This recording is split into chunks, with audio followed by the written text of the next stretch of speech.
adjourn from executive session. No action will be taken. And now, calling the regular session to order, and then clerk, please take the roll. Councilmember Sperry. Councilor Smith. Here. Councilor Curtis. Present. Deputy Mayor Van Ness. Here. Councilor Herbig. Here. Mayor Baker. Here. Councilor Danuski. Here. If you'll please stand and join our Commissioner Chair, Mr. Nugent, in the Pledge of Allegiance. I pledge allegiance to the flag of the United States of America and to the republic for which it stands, one nation under God, indivisible, with liberty and justice for all. Thank you, Mr. Chair, for take advantage of losing the audience. All right. Next item on the agenda is the approval of the agenda. If there are no modifications, Wasn't there a modification for staff comments? Pardon? Wasn't there a modification for staff comments? Yeah, I guess there was. So there's a modification that allows for staff comments at the end of the meeting, and that will come under or after Different than staff report. Staff report, yeah. the staff report after section 11. So with that modification, the agenda will stand approved as modified. I should have mentioned that, yeah. Next item on the agenda. Mr. Mayor, Yes. so the executive session at the end, is that something that we need to deal with? Do we need to cancel that since it's after the meeting? There's people nodding that know more Okay, than I do. fine. So, then one more modification, thank you for that. We are canceling the exec session at the end. So there's two modifications, adding staff comments after item 11 and canceling the executive session at the end of the meeting. So if there's no objections, the agenda will stand approved as modified. All right, next item on the agenda is a proclamation. And I really should let the deputy mayor read this proclamation. However, Go for it. unless you want to. It's your profession. No, that's fine. Go for it. So, whereas our community's future depends on, to a large measure, on the good health of our children and families. And whereas good oral health can be achieved in part through good dental habits learned early and reinforced throughout life. And whereas good oral health contributes to better nutrition, greater ability to concentrate, and improved school attendance. And whereas the City of Kenmore has demonstrated a strong commitment to all children in our community through many early childhood and school programs. And whereas the National Children's Dental Health Month is celebrated each February in order to raise awareness about the importance of good oral health.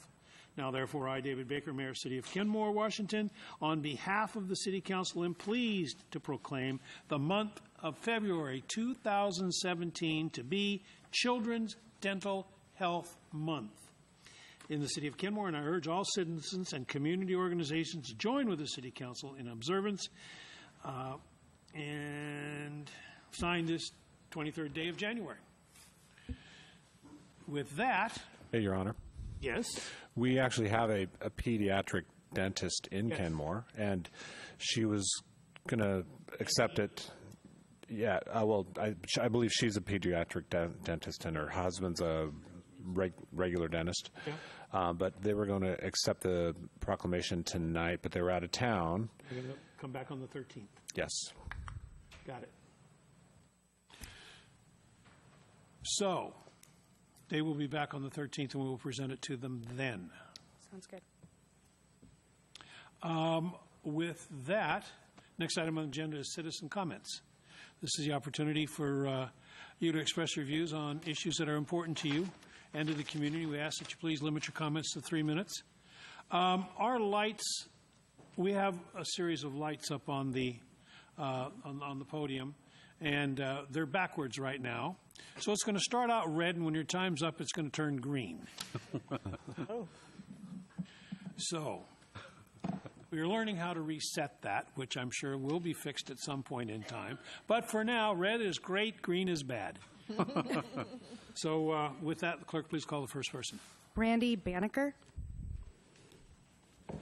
Randy, if you can just state your name and the city. Yes, sir, I shall. Randy Banneker. I'm a resident of Seattle. I'm here tonight on behalf of the Seattle-King County Realtors. And here to applaud your work on housing and encourage you to take some bold steps and swift steps to increase the supply of housing in Kenmore. As you know, the lack of housing supply relative to demand in our region has reached crisis proportions and forced home prices to new highs. High prices have locked many people out of the housing market and or forced them to travel farther from their job in search of a home that they can afford. This trend is unacceptable. Not only does it erode an individual's quality of life, it places added burden on our already clogged regional transportation system. Right now, the median single-family home in Kenmore is selling for $500,000, a little more than $500,000, a little more than $500,000, and that is about an 11% increase over the past 12 months. Condos are more affordable at $275, but the real indicator that we're watching is inventory, and inventory in a healthy market is 4 to 6 months. Right now, as of December 31st, inventory in Kenmore was down to just slightly more than 2 weeks. What that means is there are a lot of people looking, and there aren't many options for them to buy. Forces prices upwards. So increased supply is needed, and I encourage you, as you contemplate supply for those in need of assistance, to also think about supply in the context of market rate. And you're pursuing a few avenues there, at least in terms of the Planning Commission recommendation, that I want to particularly applaud. One is accessory dwelling units or mother-in-law apartments. Those could be attached to the main residence or detached. They offer tremendous opportunities for homeowners who can rent the ADU out and get a stream of income. That can help stabilize perhaps aging homeowners who want to stay in the city. It can also help buyers trying to qualify for a mortgage when they can show a rental stream.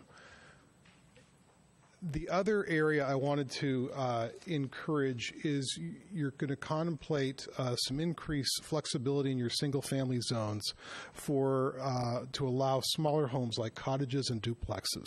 This is another really good way to increase your housing options and housing types within the city in a manner that is consistent with the look and feel of your existing neighborhoods. I would just note in wrapping up that the City of Shoreline is exploring a concept that frankly you may already have. It's called unit lot development. And essentially it enables a number of small-scale structures, townhouses, row houses, cottages, small single-family attached, to be built under one building permit, but then the lot is split up. So it saves time and costs. It's an easy way to attract that different housing type. Okay. I appreciate your attention to housing. Thank you. Thank you very much. Very interesting. John Hendrickson.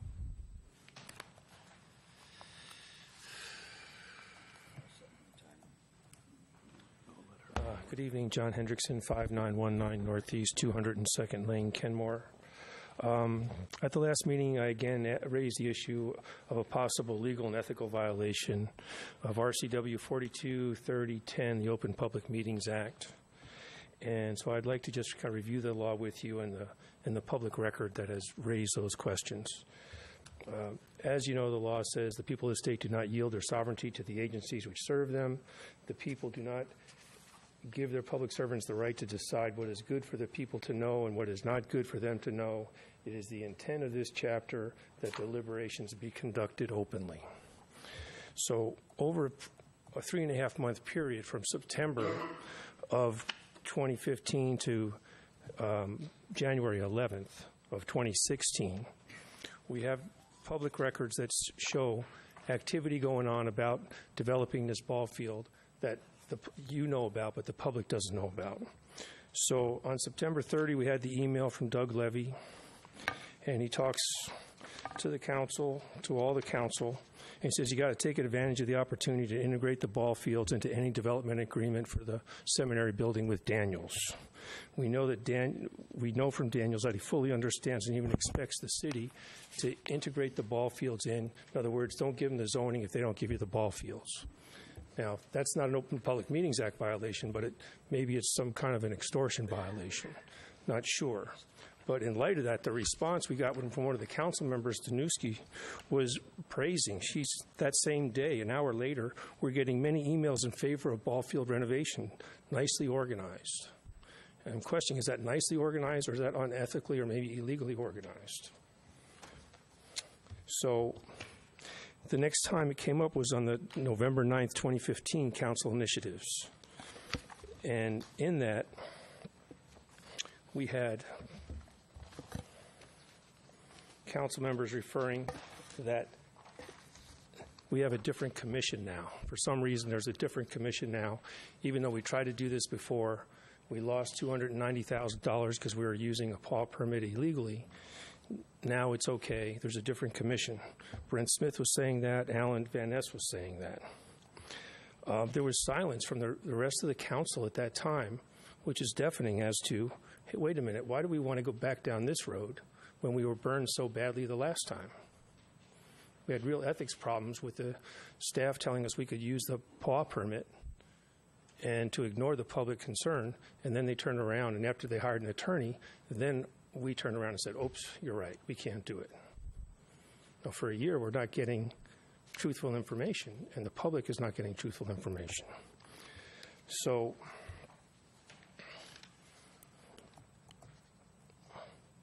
along with that, we had a reference from Nigel. Mayor, we're at 3 minutes. Oh, what's that? We're 3 at 3 minutes. minutes. Can you That's can you 3 wrap it up, please? Yeah. So Nigel referenced the phone. He had a phone conversation with Brent Smith. It just appeared that everyone was on board because in a 5-minute discussion, you all agreed to go ahead and fund and start pushing this through. And you brought it up again at the retreat without public notice. And then you finally brought it up on the January 11th, 3.5 months later. So that's basically the record that raises these questions. I got more information, more details if you want it.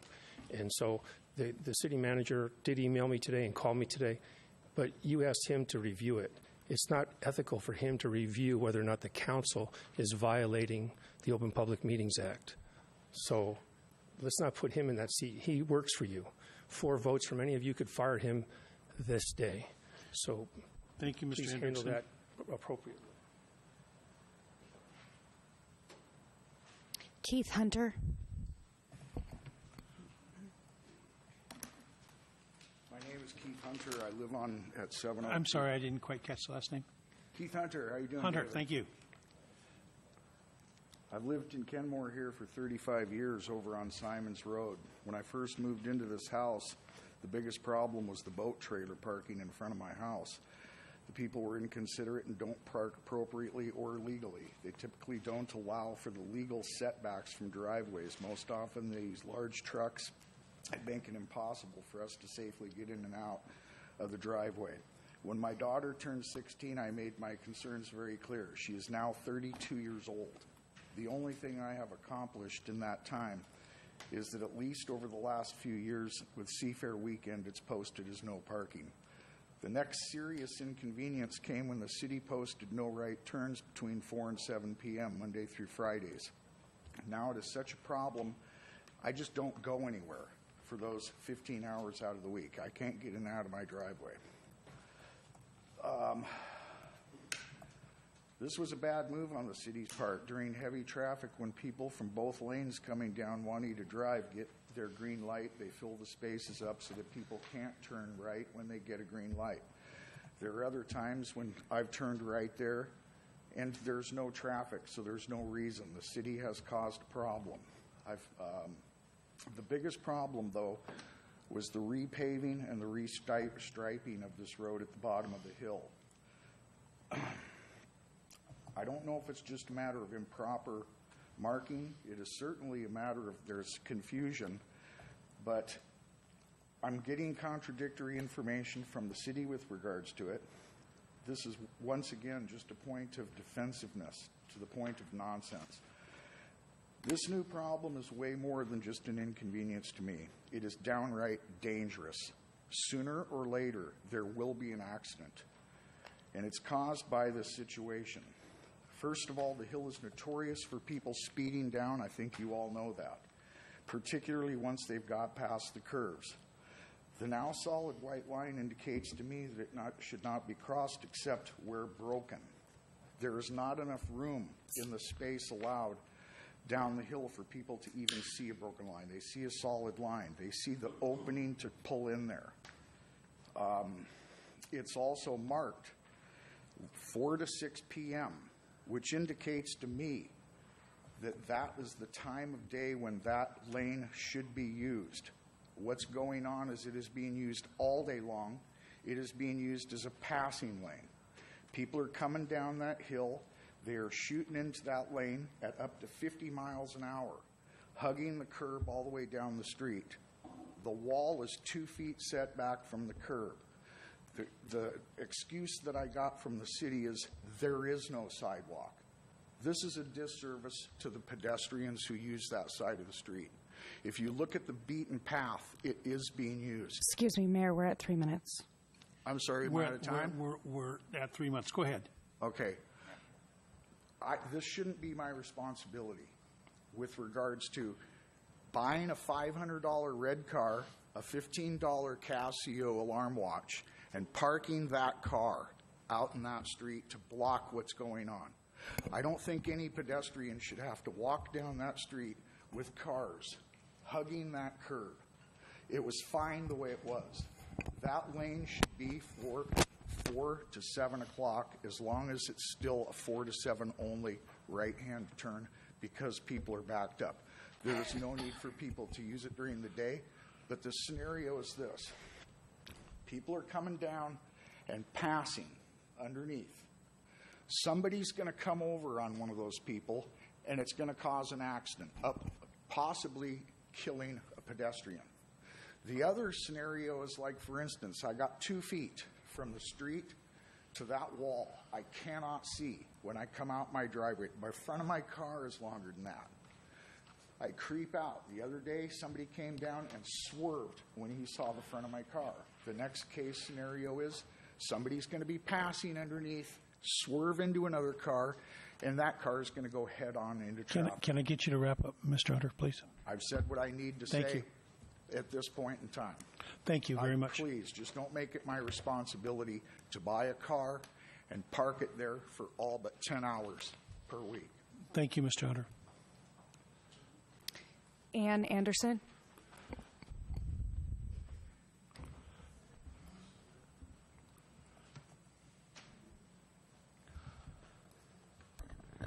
Hi, my name is Ann Anderson, 16304 81st Place, Kenmore. And I see tonight you're discussing some things on the annual docket and also the housing strategy plan. And I know you've seen me here last year talking about how City of Kenmore has no regulations to save old growth trees. So when we're talking about population density, may we please open the discussion about saving old growth trees, because we know that the City of Kenmore can still clear cut, builders can still clear cut, and replacement trees are no replacement for old growth trees. That's what makes City of Kenmore special. So when we're starting to have these conversations, if we can start incorporating regulations to save old growth trees. Thank you. And also, I'm responding to Mr. Carlinski's email to me requesting the Department of Ecology. So this is to the city. To the council. The Department of Ecology has suggested that Kenmore obtain a second opinion of the critical area delineation of the ball field at St. Edward State Park. DOE is not suggesting a, quote, permit level review of ESA's work, as Mr. Karlinski suggested in his email. In his email, he suggested in 2016, we worked with a wetland biology firm called ESA to locate the stream and delineate the wetland around the ball fields. In addition, the city's permitting department hired PACE also confirmed with environmental expertise to conduct permit level review ESA's work, end of quote. So in my opinion, hire does not mean independent wetland study. It doesn't mean a third party review. It doesn't mean impartial like the Department of Ecology. So what we're requesting is that the cities agreed to this in principle in your email of July 27 between Paul Anderson of DOE and Lori Anderson of the City of Kenmore. Please have PACE redelineate the critical areas with proper flagging and markings, and then contact Department of Ecology about performing a peer review of that work. So it's definitely in the right direction. It's the first step, but let's have Department of Ecology check the flags. And we are also requesting advance notification of the field work so that some of our professional volunteers could be present. For example, Mike Prince from Wilderness Awareness. So DOE has suggested that the city would redelineate the critical areas with flags and other markings so that DOE or the Army Corps could then come out and review that field work. So that's our request, and I put that in an email to our city manager, Rob Kurlency. Thank you very much. Thank you, Ms. Anderson. No one else has signed up. Anybody else wishing to be heard?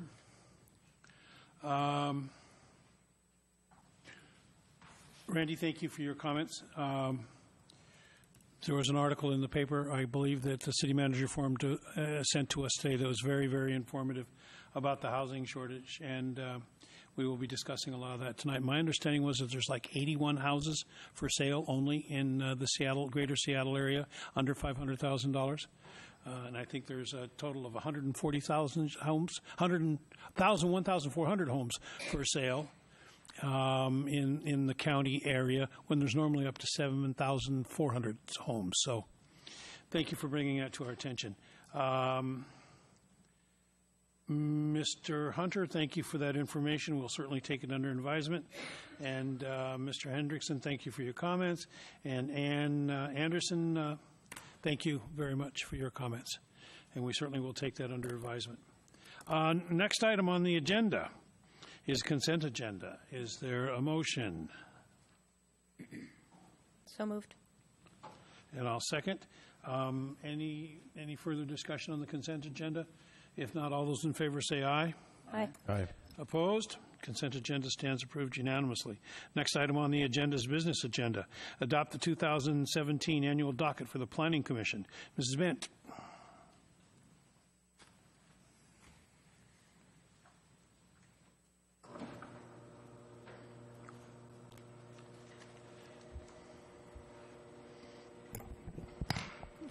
Good evening. Good evening, Council. So tonight we're looking for Council action on the 2017 docket. The 2017 docket sets the work program item for the Planning Commission. The Planning Commission review any amendments that involve changing the comprehensive plan and associated development regulations. And there's also a work program item for Council for those regulations not involving amendments to the comprehensive plan. So in your packet you'll see a recommendation, and you'll also see some background information as to how staff came forward with that recommendation. So there are 3 items that we're proposing to be on the docket, and I'm going to ask Laurie Anderson, Senior Planner, to step through those for you. Excuse me one second. You know, these mics used to pick up a lot better, and there used to be more on the speakers that could hear you're actually using a mic. Can we sort of look into that? Probably not tonight, but if you could sort of fix that, because at one time it was good, and now it's sort of falling back, and it's very difficult to tell whether Mrs. Bent is on a microphone or just speaking. So thank you. Sorry. That's okay. Can you hear me? Yeah, sort of. We can hear you now. Okay. Good evening, Mayor Baker and council members.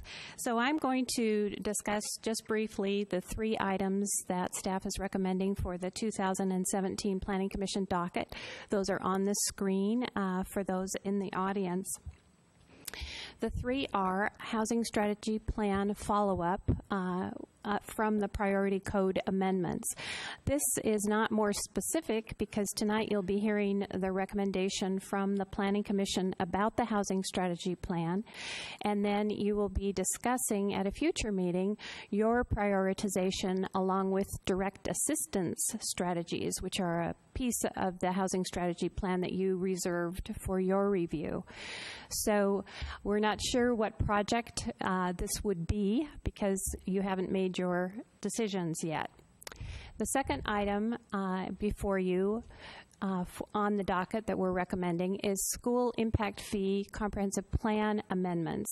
This is actually a 2-pronged project.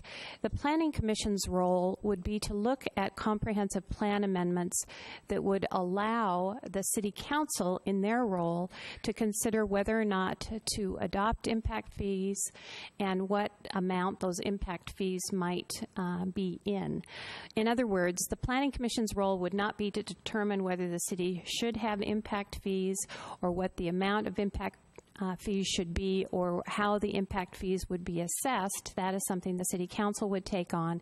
The Planning Commission would look at the comprehensive plan where there is actually some language that conflicts with potential implementation of impact fees to take care of that issue and at least provide a background framework within which the City Council could make a decision about impact fees if you so decide. The last item for the docket is review of the neighborhood business zone. The neighborhood business zone is the last holdover King County zoning district in the city. It's found in 2 small locations along Juanita Drive at Northeast 170th Street and at Northeast 153rd Place. So this would be a comprehensive review of that zoning district. So once the City Council sets the docket, then that's the Planning Commission's work program for the year. And we would anticipate that there would be, again, comprehensive plan amendments associated with the school impact fee project and also with the neighborhood business zone project. Since the city can amend the comprehensive plan only once per year, we would anticipate that those comp plan amendments would come forward in approximately November. So that concludes my presentation, and then if you have questions. Questions? Councilmember Smith. I have a question on regarding the school impact fees. If each one of the cities that are in the North Shore School District also approve school impact fees, is that fee consistent among the 3 cities? I don't know. We haven't gotten to the point yet where we're looking at sort of the technical details of the school impact fees. We haven't even begun research on that topic. So certainly that would be a question that could be answered if we move forward with the school impact fee project. Okay, thank you. I will have one other question, but I'll let anybody. Councilmember Hervig. Excuse me, I'd still like a good answer about why the school district is only asking for impact fees for single family and not multifamily. Right.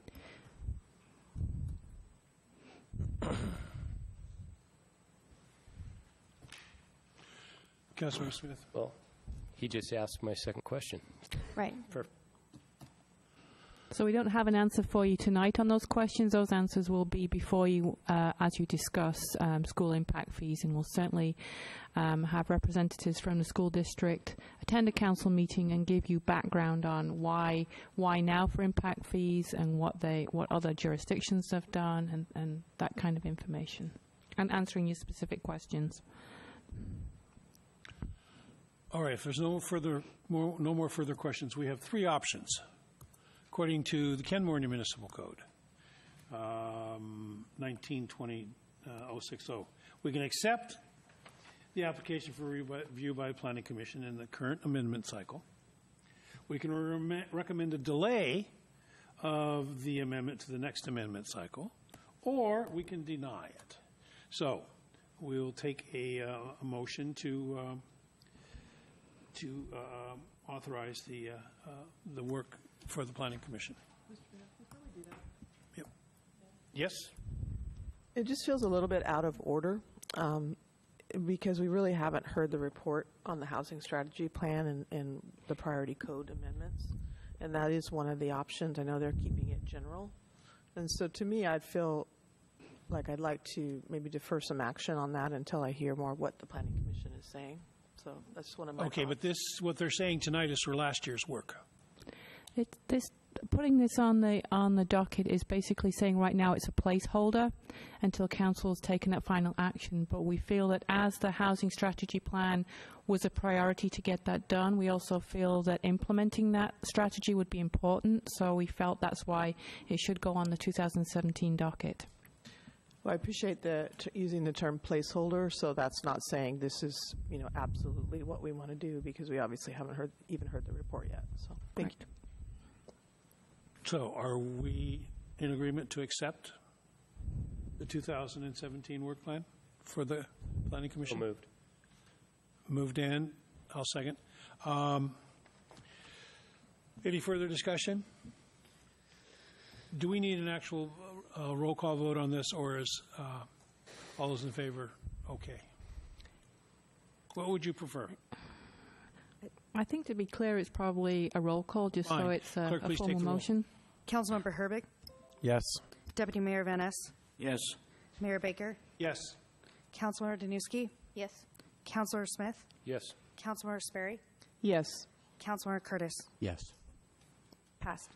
All right. Thank you. Thank you. Thank you. Next item on the agenda is a review of the Planning Commission's recommendations on the housing strategy plan. Ms. Mint. And the Planning Commission. It's a party.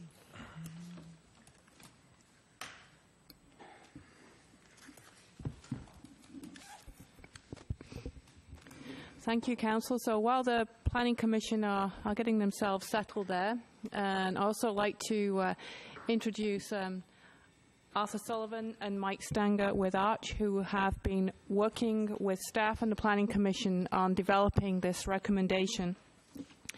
Just to give you a little bit of background, in April, the City Council directed the Planning Commission to draft a housing strategy with a focus on affordable housing. And this would be to implement strategies of a comprehensive plan. So that's what the Planning Commission has been doing over the last several months and several meetings, is reviewing and studying possible housing strategies. And then they made a prioritization. So that is described in the Housing Strategy Plan Matrix, which was an attachment to your agenda packet. So when the Planning Commission started this discussion, they considered a lot of factors. They considered a lot of background information on what were existing housing conditions like in Kenmore and the surrounding area. They looked at strategies from other cities. They looked at feedback that Arch had received as part of their community outreach to the development community and other nonprofits. They looked at policy direction from the Growth Management Act, from the countywide planning policies and Kenmore's own comprehensive plan. And again, these factors described in the context for the housing strategy are provided in the background memo in your packet. And I would say that one of the things that the Commission particularly has stressed is, if this moves forward to take a look at some of these strategies in further detail, they would certainly strongly recommend including a diversity of housing sector stakeholders as specific strategies are evaluated. I think that was a big takeaway from my standpoint. So I'd like to share the joy with some other members here, and I'd like to ask Laurie to go over the recommendations in terms of the strategies the Planning Commission is recommending are the top priority for further discussion. And after Laurie has done that, I think we'd like to turn it over to Chair Nugent and other members of the Planning Commission to give you their perspective on their recommendation, and then open it up for further question.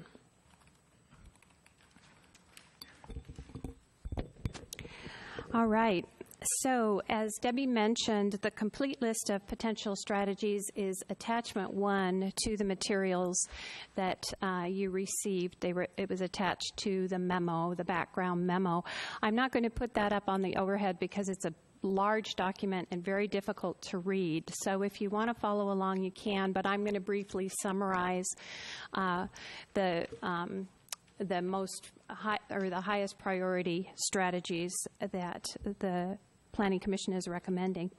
So the complete list of the potential strategies was broadly divided into 4 categories: regulatory approaches, direct and indirect assistance, regional and statewide initiatives, and oversight and monitoring.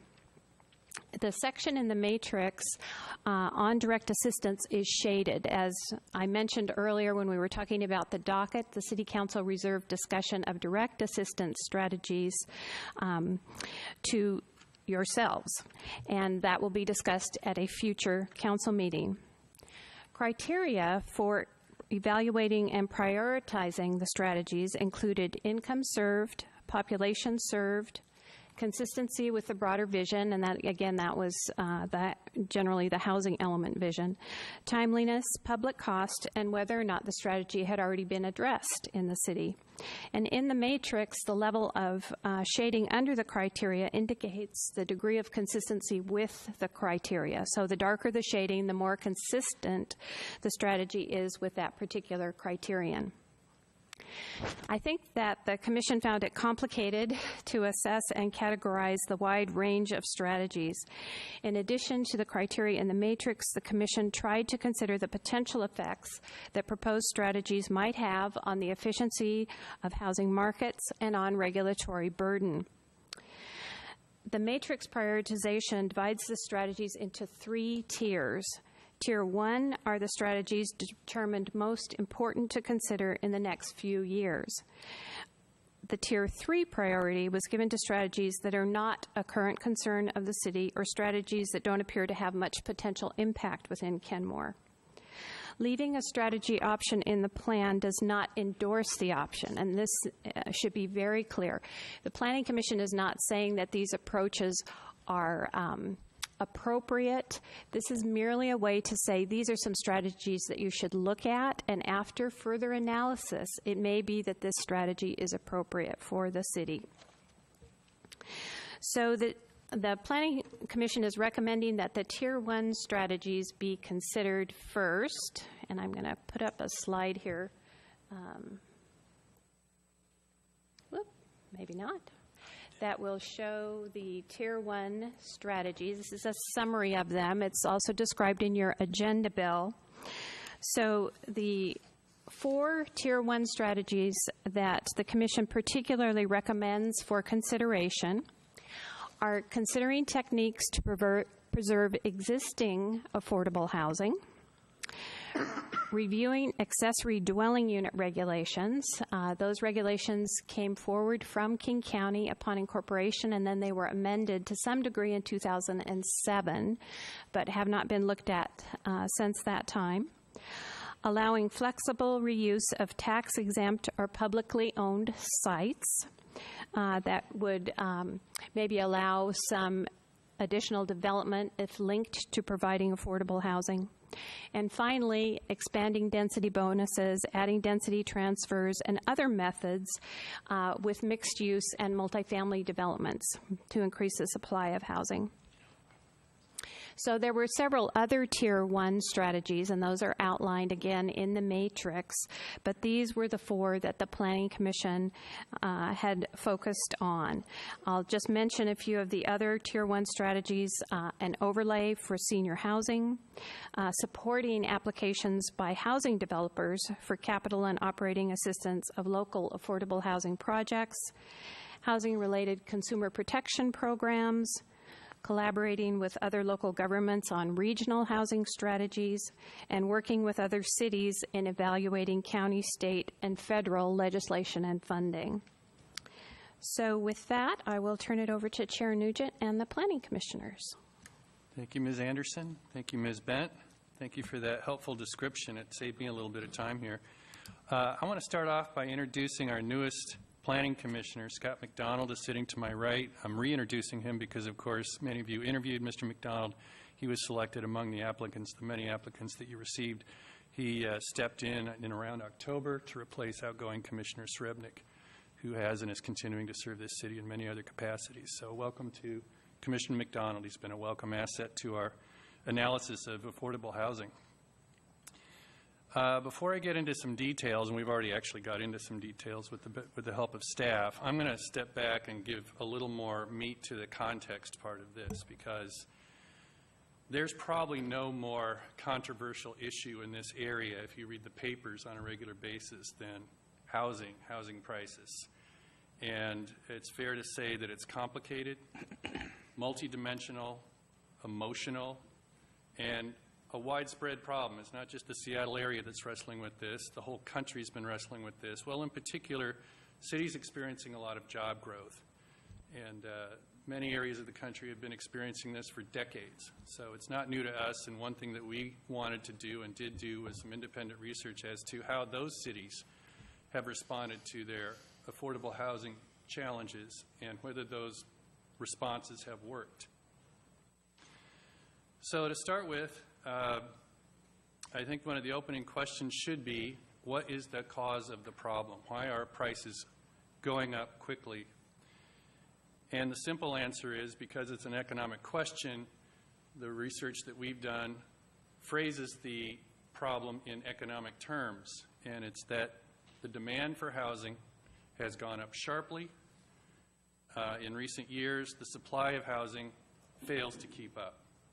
When demand exceeds supply, prices rise. The greater the imbalance between these two factors, the greater the price increase. The next question then is, well, then why has demand increased sharply in recent years? And the demand for real estate in any context is driven largely by two things. One is job opportunity that attracts people from other areas. The other is the perceived quality of life in an area. Now, we all know, having lived in this area for a long time, Seattle's had the benefit of a very highly perceived quality of life.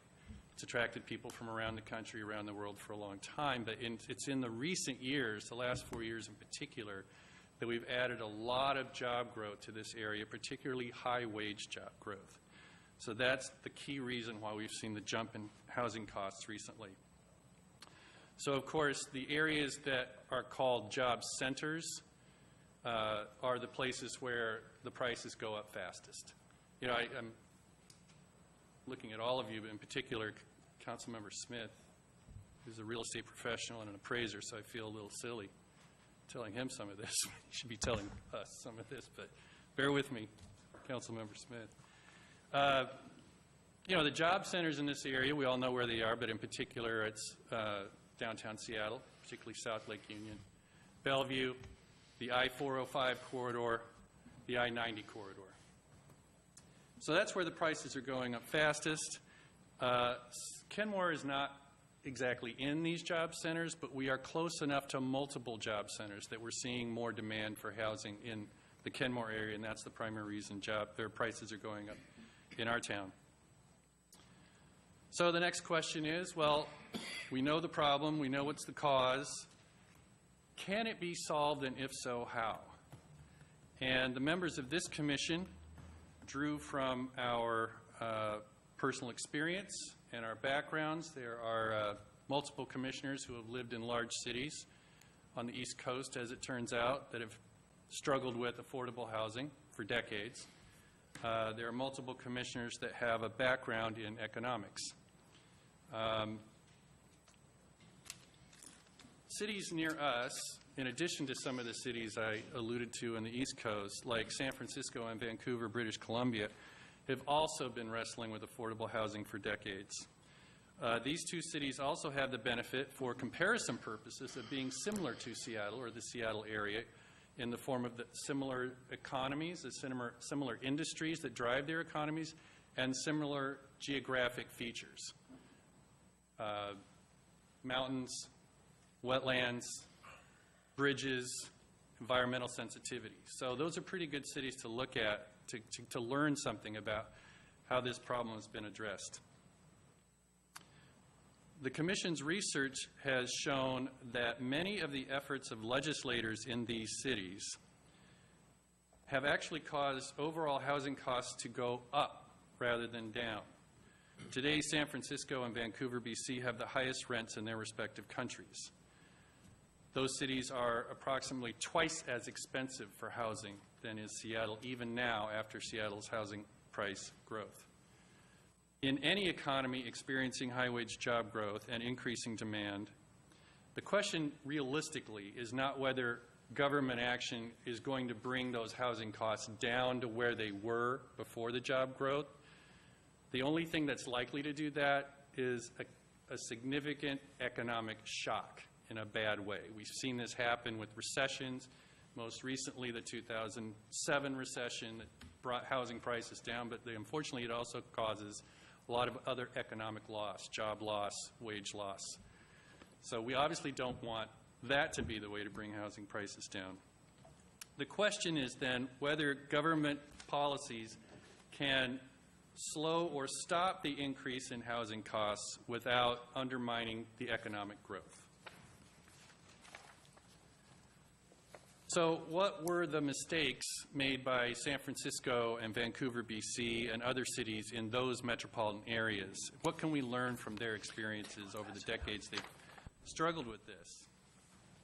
From the materials that we've looked at independently and from the data we received from staff and Arch, the vast majority of analysts say that onerous landlord-tenant laws and cumbersome permitting requirements have discouraged the private sector from investing in or building new housing supply. So that results in increasing demand, stagnant supply, and exaggerates the already, worsens the already problem, the already existing problem of affordable housing. So the short answer is, our recommendation, first of all, is do no harm.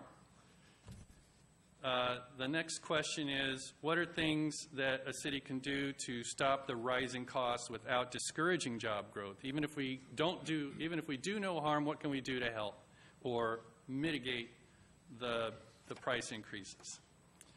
The Commission agrees that the answer is to pass laws and policies that attract investment for new construction and increase the supply of housing. And I know this sounds a lot like what our citizen commenter said tonight from the Seattle Realtors Association. He's not alone, and it's widely shared among those in the industry that increasing supply is the key. So how do you attract investment? How do you motivate builders to come in and build more housing?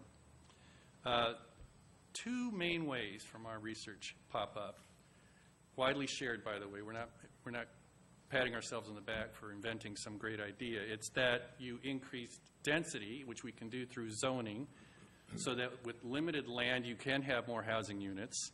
And two, and this is less often cited, but is cited by experts, improve public transportation. And I'll get to how that fits into this in a minute. But as far as increasing supply, we are actually seeing that happen in the Seattle area right now. We take up this issue at an interesting time because we have seen for 4 years sharp increases in the price. That increase in the price has attracted investment for new housing and builders. We are currently experiencing in this area an historic building boom. If those of you following this issue, you may have seen an article in the Seattle Times, front page story, within just the last few weeks, talking about this apartment building boom. We're having a record number come on the market in 2017, and still more are slated to come on the market in 2018. But it's been going on for the last 4 years, and it in fact has caused apartment rents to go down in the fourth quarter of 2016, and vacancy rates are rising, which are the precursor of more modest rents and perhaps some decline in the rents. This isn't just happening in Seattle, it's happening around Seattle as well. It's not quite as intense, but there is a building boom going on in the suburbs and neighboring cities. This is also happening, by the way, in other cities experiencing job growth. Boston, D.C., Denver, and Houston are experiencing building booms, and their rents are actually going down at this around in recent months also. So that's increased supply, how it actually works and is working right now. The other point I made, and that the Commission agrees on, is transportation, public transportation. You may wonder, well, how does that relate to housing costs? Public transportation actually increases supply for the housing consumer because, as we know, most people need to live near their jobs to minimize the time and money they have to spend getting to and from. Jobs are in the job centers for the most part. People who have to find housing near the job centers are looking in the most expensive areas of the city because both commercial investment and residential investment is competing for the same land. If you have broad-ranging public transportation, this housing consumer can then go to less dense, less commercial, more affordable land elsewhere in the area and easily still get to and from his or her job. So it actually increases the supply without new housing being built because they can simply get to it more efficiently. If this sounds somewhat familiar to you, and I suspect it does, it's because Kenmore has already adopted policies that reflect these economic principles. The best example of it is the transit-oriented district. We did a rezone, as you know, a few years ago. You already had a transit-oriented district, but we actually broadened the scope of that district in our regional business zone when we did that regional business zone rezone a couple of years ago. And of course, the principles, as you may remember, supporting that policy are that people living near public transportation don't need a car as much, so you can have reduced parking requirements, which saves money for builders to build more units per square foot in the land that they have. And they can get to and from jobs not just in Kenmore, but all around the area. So in exchange for that, gave density bonuses to builders, which motivate them to come and build more units per acre, and they have a financial incentive to do that. So it helps in both senses. It increases supply by increasing density, and it also saves money for consumers who may not need a car and can get to and from their jobs or other places around town. And their budget, even though it might have a higher than normal or recommended level of housing costs, which is typically 30%. They might be spending more than that 30% on their housing, but because they don't have a car and those costs, it's not straining their budget. They can still live comfortably and do that. So we've already done this in a large sense.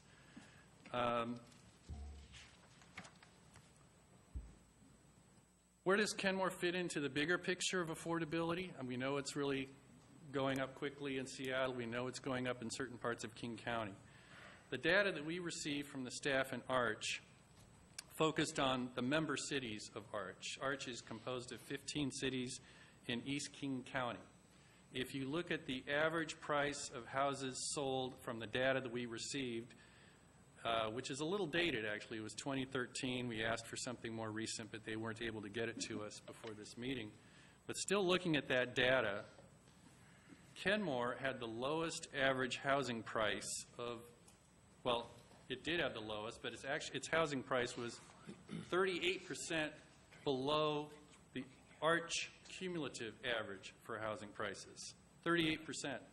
The 4 tiers. Kenmore was the lowest of all the ARCH cities for average housing price, and in fact, it wasn't even close. It was 17% below the next lowest city among the ARCH group. And the next lowest average housing price of the ARCH cities was Bothell.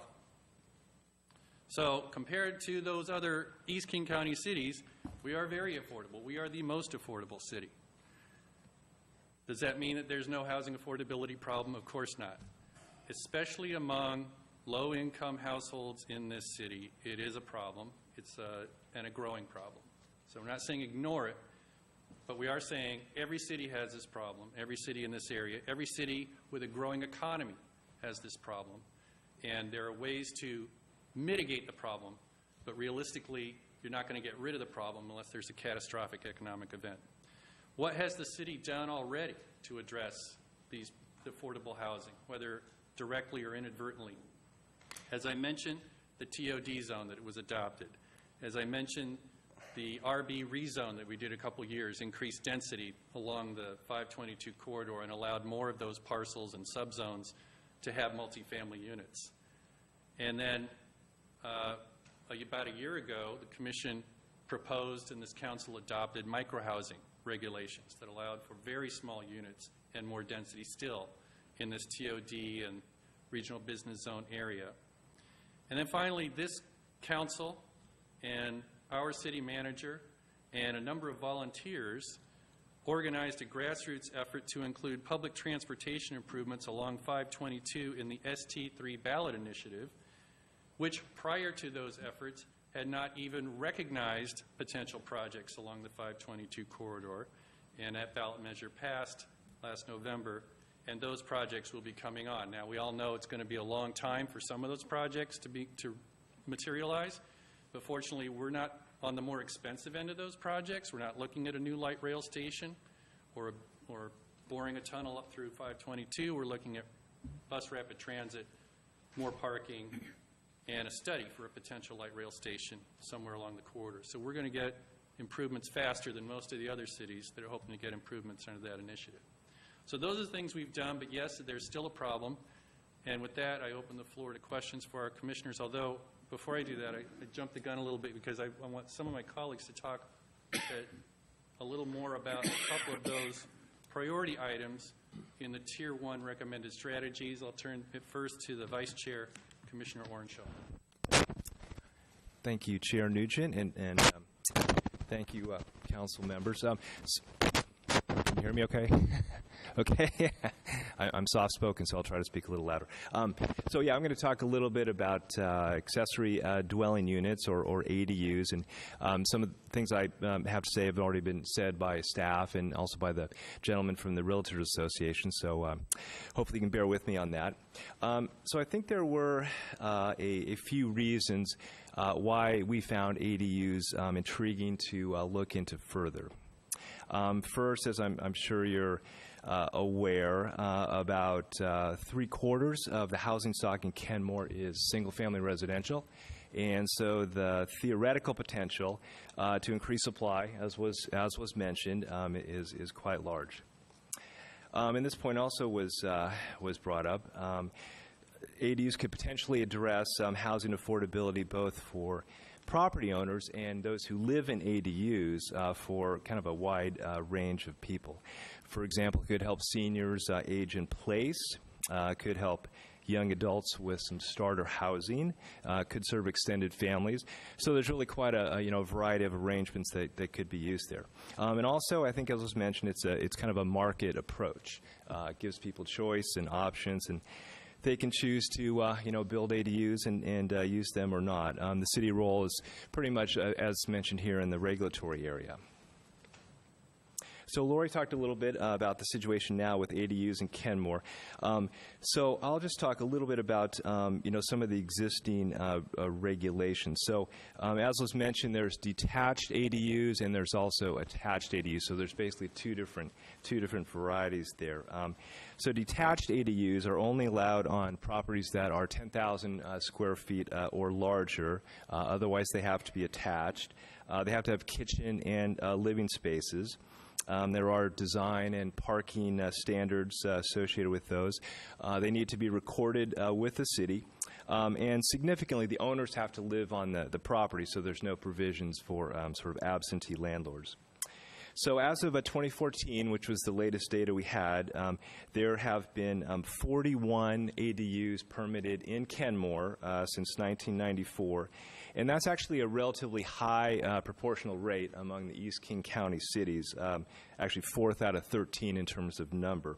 The clear leader in this area is Mercer Island, which has 222 ADUs, which is about 4 times proportionally as much as Kenmore. So if we were to look into this more closely, we definitely would want to learn more about Mercer Island and their approach. So I think while we certainly see ADUs as intriguing as a strategy, as was mentioned, there certainly are a lot of questions and issues that would need to be considered before we could make any further recommendations. So just a little laundry list here. Parking is certainly one. Unit and lot size requirements would certainly be another. Environmental effects, utility metering, permitting fees. It's also been raised possibly giving clemency for existing ADUs that do not have permits in Kenmore, and also possibly different approaches in different single-family zones.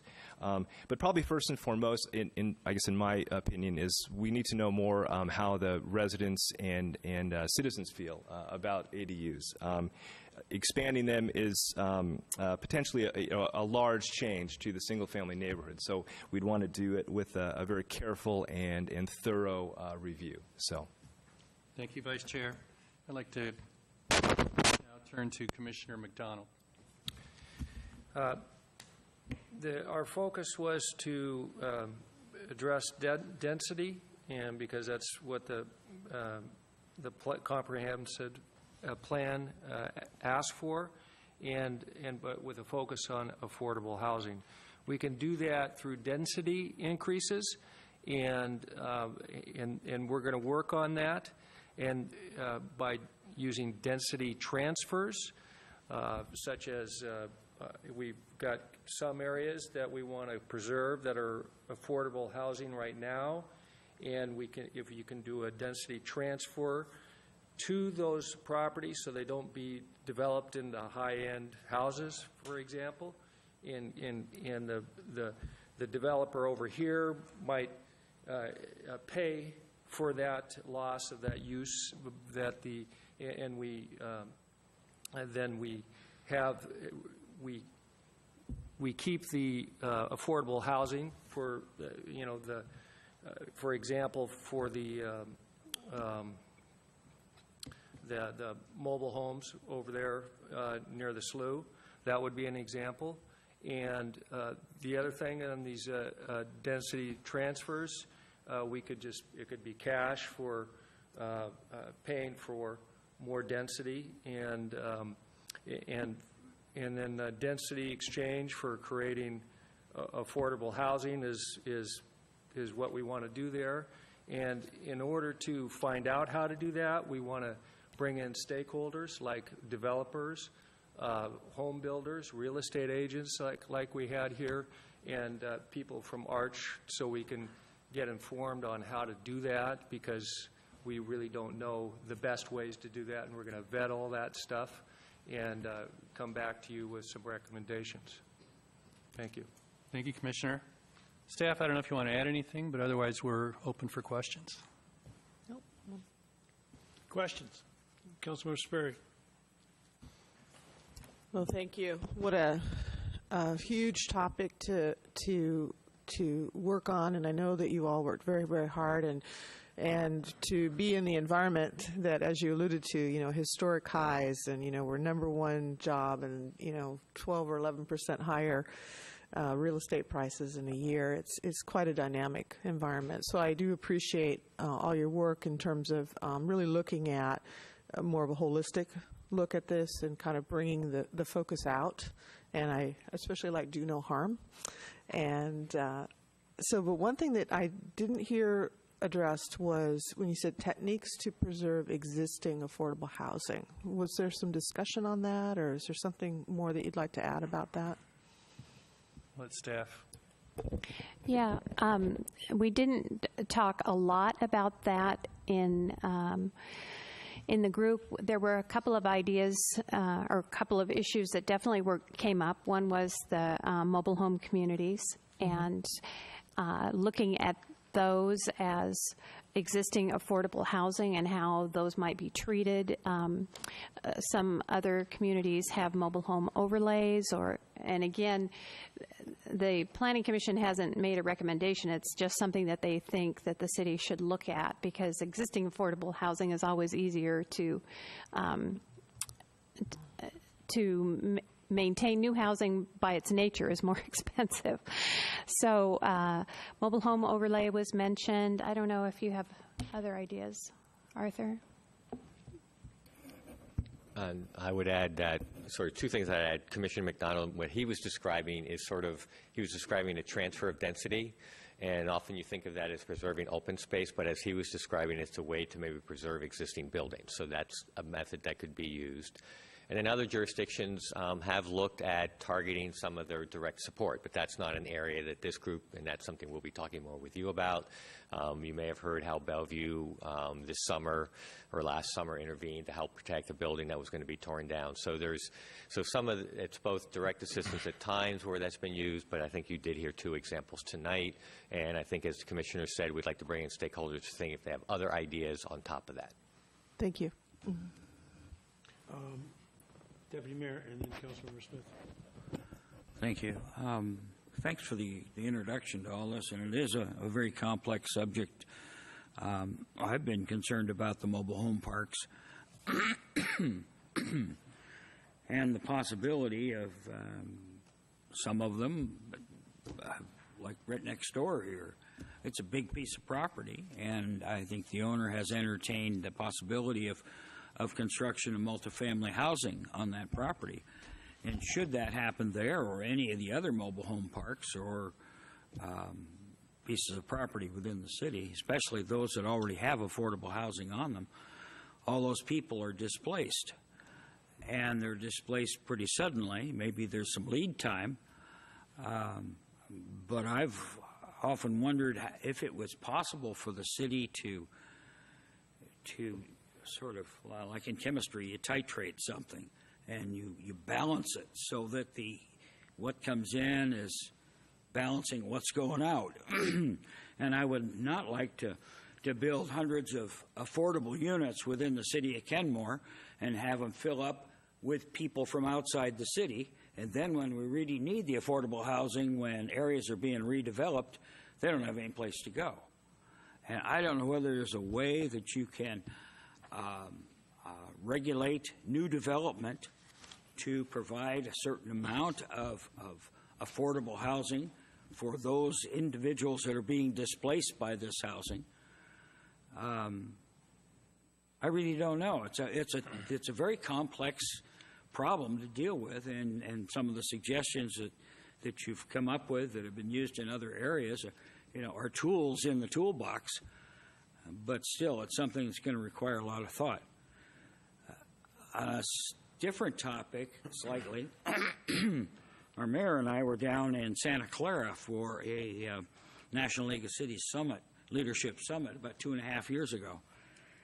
And prior to that time, the South Bay area, Santa Clara, Palo Alto, San Jose, all those communities there, Silicon Valley, had the same kind of problems that we're experiencing here, only they were about 5 years ahead of us, and they always have been on a lot of different problems.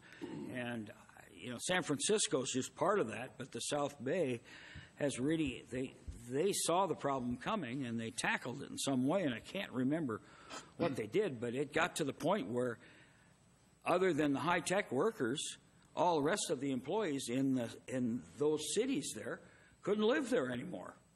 And they had to do something to create affordable housing. And I don't know whether you've looked at those communities and what they did to try to solve that problem. And I don't know how big an impact they had on it.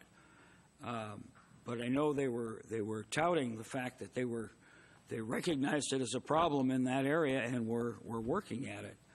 I don't know whether you remember what the solutions were, David? No. And whether you've really looked at those communities, because it's very similar to what we're seeing here. Yeah, I'm happy to speak to that, although I think Arch may have a slightly different perspective on this, so I'll give them a chance to speak to it as well. One of the things we looked at early on when we were trying to get our bearings on this whole huge emotional issue was a study produced by the California Legislative Analyst Office. And it was produced about a year ago, and it got a lot of attention. Results were published in the Washington Post, Seattle Times, a lot of markets outside of California.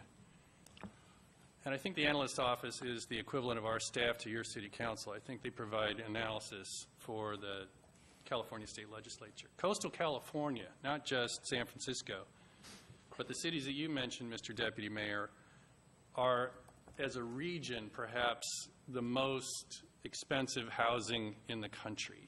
And this report essentially, my understanding of it was, what went wrong?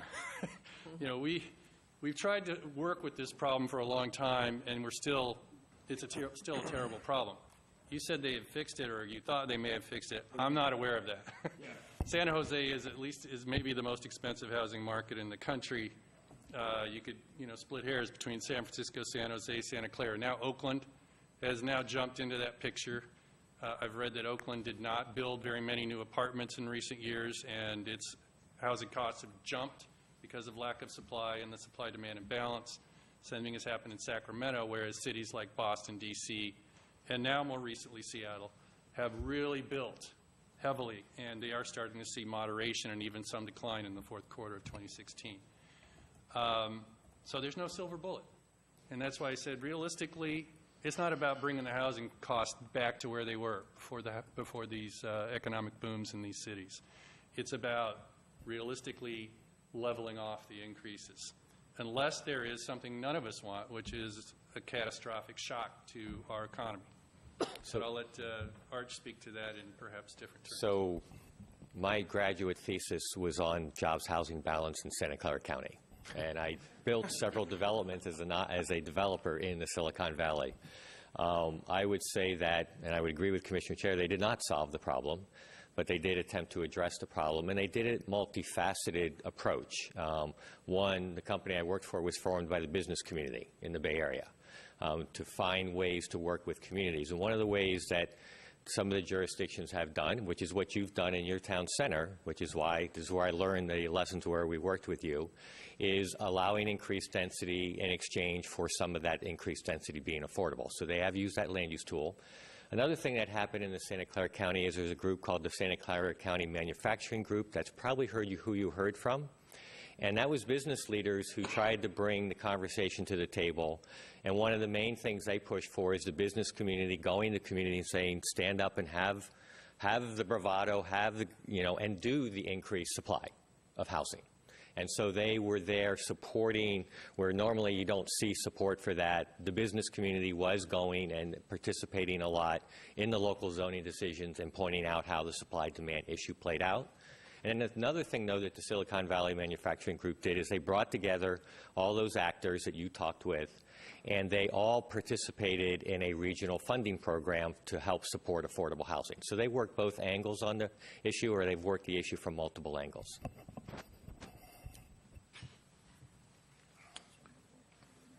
Councilmember Herbig. I thought Councilmember Smith was next. Oh, Councilmember Smith. Sorry. Well, thanks for all your work on this, and thanks to the chair for the econ class. It brought me back 30 years ago to the UW, so that was fun. I would like to I have a couple different thoughts. One, regarding the ADUs, I think that's a great. I'm really glad we're looking at it because I just see that as a win-win, both on the tenant and the landlord side, on helping affordability. So I don't know what the answers are, but I'm glad to know we're looking at it. On the specifically on the transfers, the density transfers, I would like to know just. I honestly don't know exactly how these work. I understand being able to transfer densities to another property, but what I don't understand is, for instance, if you're transferring, say you have densities at a mobile home park, and you transfer those to another property, does that property then still have to stay within their zoning requirements, or is that over and above what their density requirements are? And does the property owner have to be the same owner on each end of the transaction? These are probably really basic questions. I just don't know the answers to them. And I was just trying to see if you could give me a little more explanation. And I think that's what the next stage is about, is examples. But again, like I said, probably the area where this kind of tool has been used the most has been for open space preservation, and several cities in this region have used that. So to your second question, do you have to have the same owner on each end? No. You do need some type of documentation so that when that trading occurs, that the site that sold some of its development capacity doesn't turn around in 5 years and then try to use that development capacity that it sold. Okay. So you need documents somehow to document that process so that as these transfers are occurring, the intent of why you allowed the transfer is implemented over time. So in most cases, it's been for open space preservation, where we've seen it not very commonly used, but have seen it in a couple cases, not necessarily around here, is where a developer agrees, I will not increase the density over time of my property, but I will get some value for what I might have received if I redeveloped, and that way I can continue with the existing use. So it's sort of a very similar concept as for open space. Okay, so if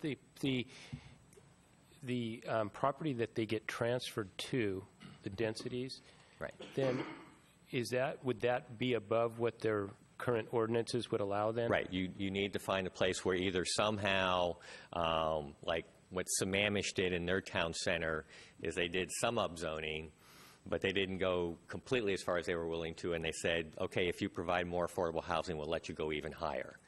And so what... Okay, so it's within, right, that's what I'm trying to understand. So it's within our current, I guess what I'm getting at is, so that owner of that property would still have the ability to get to that maximum level if they provided it themselves without getting the transfer. Well, no, this is, you would have to find the right kind of neighborhood where you were willing to do an increase, but rather than just doing that increase automatically, you might create some rules of how to get that, and it could be either you do it yourself, provide the affordable, or maybe you buy credits from somewhere else. Okay. I look forward to learning more about that. That's fascinating, and it seems like a great way to incentivize creative options. And then lastly, with regards to the mobile home parks too, one of the things, if there's going to be like a special overlay or something, I was wondering, is there a way to, if you had, let's just say a park had 30 units in it, and you estimate how many of those provide, or maybe all of them provide a low-income housing, that maybe that could be part of a requirement for increased density where you actually have to duplicate the number of units you're eliminating, but allowing you to still have higher densities over and above what would be allowed. That's an area where it gets very tricky and challenging. We'd have to work very closely with your attorney, and because there's a lot of case study about how you can address manufactured housing when it wants to redevelop, and there's some state limitations. So that's one that I must admit I don't have a lot of experience in, but I would say that there is state legislation that has to be accounted for, et cetera, so it gets much more complicated. Okay, yeah, and my only point on that was I would rather it to be, even with the mobile home parks, more incentive-based for the redevelopment rather than trying to penalize them because they happen to be the investor in a property that had more low-income properties just through attrition. And that's it. Councilmember Herbert. So I read in here, and then I heard you guys mentioning that you thought there needed to be broader stakeholder outreach and involvement in the process. Could I just get a sense of who was coming and testifying, or who you guys were consulting with? Nobody. We didn't get anybody. The staff was relying on Arch to provide the information that we received. We did get one person from the Washington Rental Housing Association who appeared without invitation at citizen comment when we were taking up the issue of whether to pass tenant protections, including requiring landlords to accept Section 8 voucher holders. That's a housing and urban development program that provides cash assistance or monetary assistance and pays the difference between what a tenant can afford, a low-income tenant can afford, and what the market rent is. And the Rental Housing Association is opposed to mandatory participation in this program for a number of reasons. It shouldn't surprise anybody that if somebody's objecting to getting money, there's more to the story. And in this case, there are a lot of strings attached to that money. The rental housing, or the housing authorities that hand that money to the landlords, have a lot more control over the properties, have a lease document that they require the landlords to use. Rent increases have to be approved by the housing authority. So most landlords would prefer, they don't like the program rules over their property and over their choice of tenants and over the lengths of their lease and over what they think fair market rent will be in the future. So they would rather have the option. Now, there are some landlords who think it's a great idea, and they're happy to get this supplement from the housing authorities. In any event, we did get some input on that from the Rental Housing Association, but that was serendipity that he showed up uninvited and said that. Otherwise, we've relied on the staff and Arch, and we would be looking to, as Commissioner McDonald said, people in the real estate industry, the private sector, builders, the Rental Housing Association. I can think of one person in particular, actually a couple of them, whose names I have seen in these articles locally about housing, and one is the Director of Real Estate Studies at the University of Washington. And he's been quoted in a number of these articles, and a lot of his comments are consistent with what we have recommended to you in our analysis, economic analysis of the housing situation in this city. There are some others who have been quoted in these articles. There's a company called Apartment Insights that does apartment market research for Seattle, and they're the ones who broke the story recently about how rents have actually gone down in the fourth quarter in Seattle because of increased supply.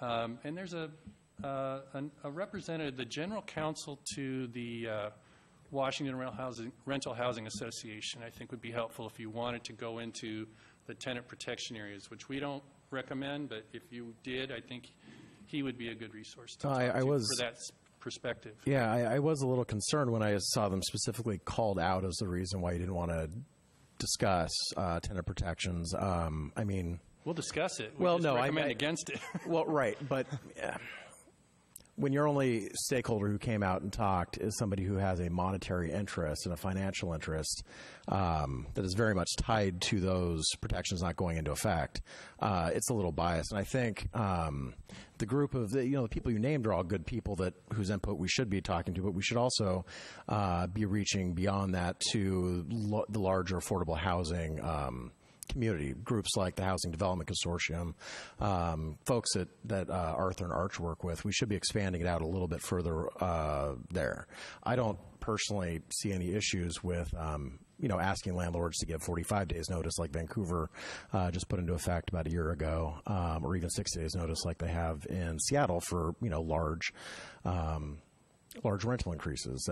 I hear from folks just down the street who are given 30 days notice that their rent is going up 15%, and they have to scramble in 30 days to either figure out how they're going to pay for something that's now almost unaffordable for them, or find first and last months and find a new place that's affordable, which usually means moving further out and then driving further into their jobs.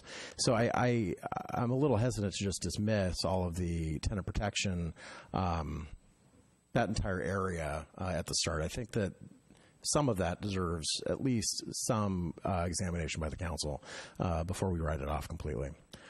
Can I? Sure. If you don't mind. Yeah.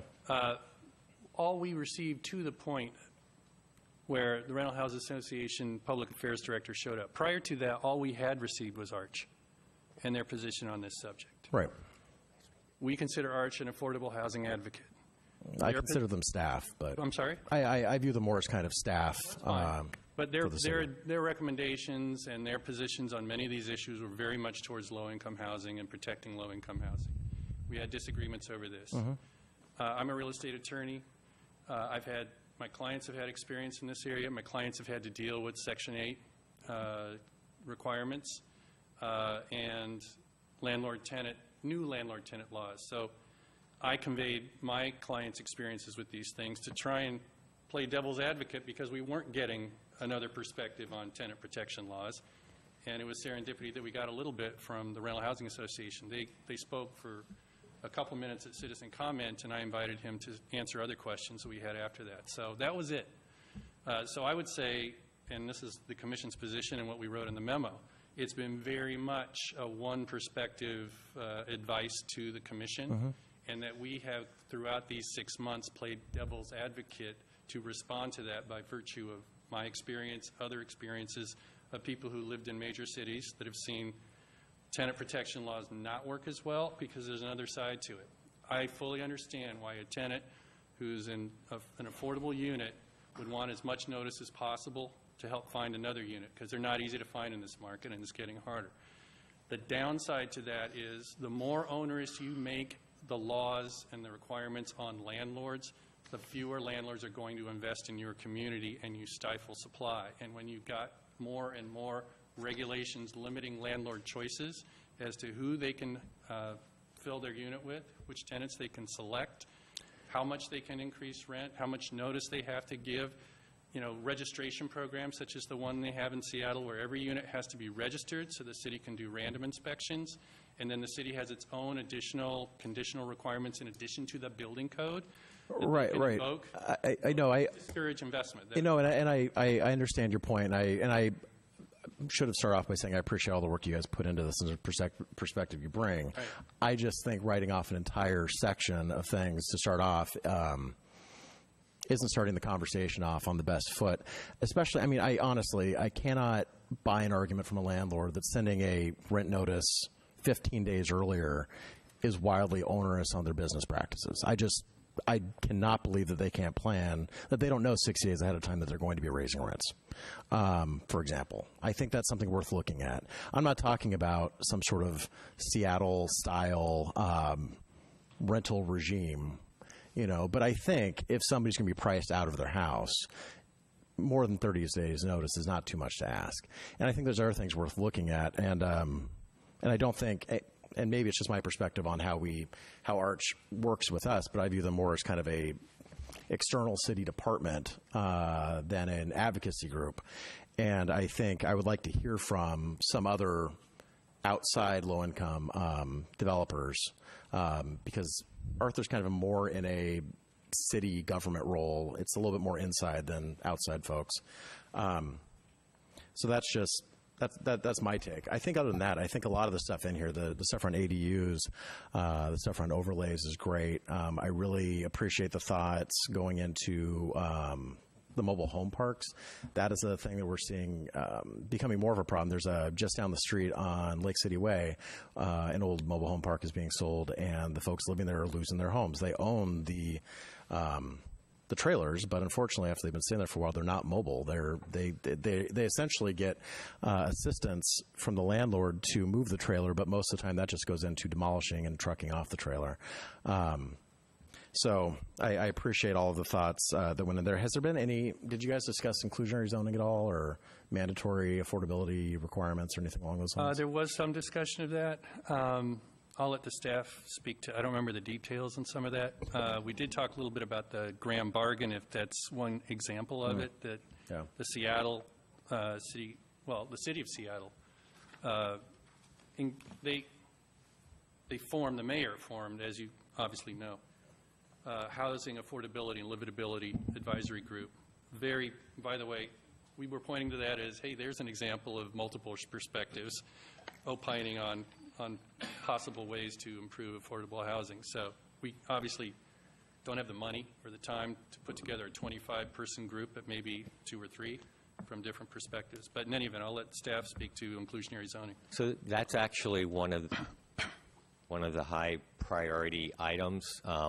It's one of the ones that was listed, which is consider expanding density bonuses, adding density transfers and other methods with fixed use and multifamily developments.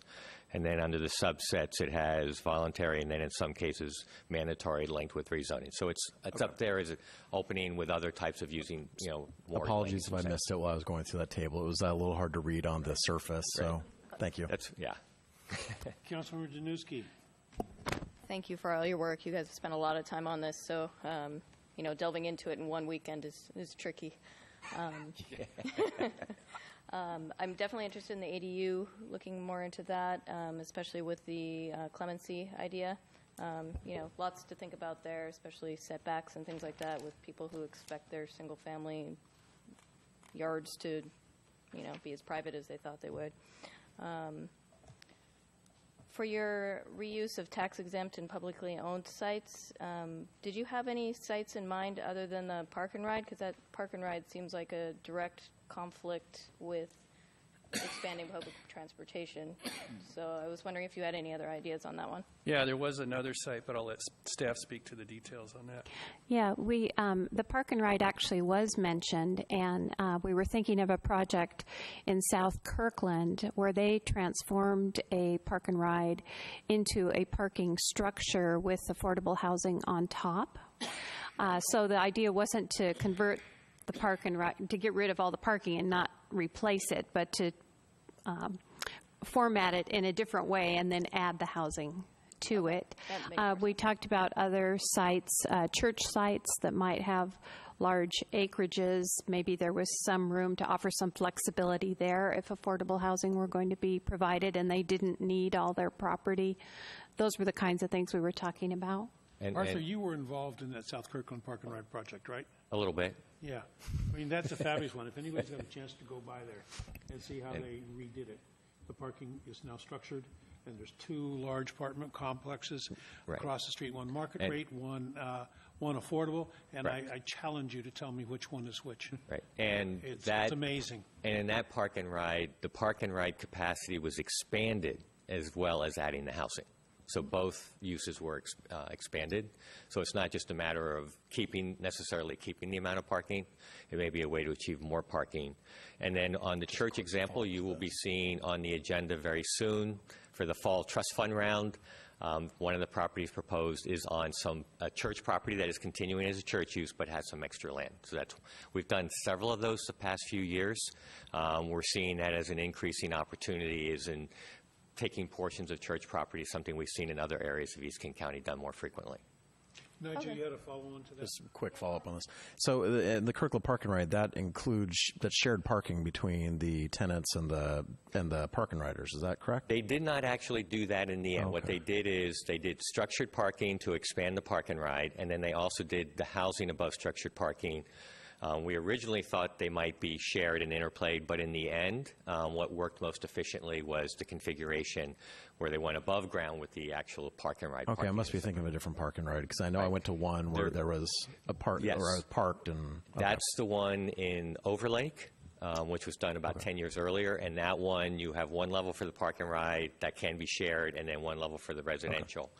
So that one has a little bit more sharing. Thank you. The Kirkland one, they went underground for the units for parking. Okay. I'm sorry, go ahead. Yep, no problem. I have a few more questions. I'll just start with, I'll stop with one more. I saw a few different overlay ideas, a senior housing overlay, and the trailer overlay. I'm wondering did you guys just specifically think of those, or I guess I would want to, and maybe in my mind, expand it to just being a affordable housing overlay and then leave it not so specific so whoever wanted to do a project had that opportunity? I'll say a few words and then I'll turn to staff. I know they have more knowledge on overlays than I do, but we did have a couple of concerns about overlays. It's one reason you don't see a lot of that up there. When you put an overlay on an area of property, you're kind of moving it into a different category. It's no longer a typically market-priced piece of property. You're giving an advantage to a certain group. That may be great, seniors, low income. But it mitigates the benefit to take any parcel of property for development off the market because we're already have limited land. That is the root of the problem. There's only limited land. You can't make land, and there's not enough places to build. So every piece you take off the market, the real estate market for potential market development, means the rest of the land becomes more expensive because of sheer scarcity. So overlays give advantages to building certain kinds of housing, benefit certain kinds of groups, but as we said as a group, as a commission early on, hardship is hardship.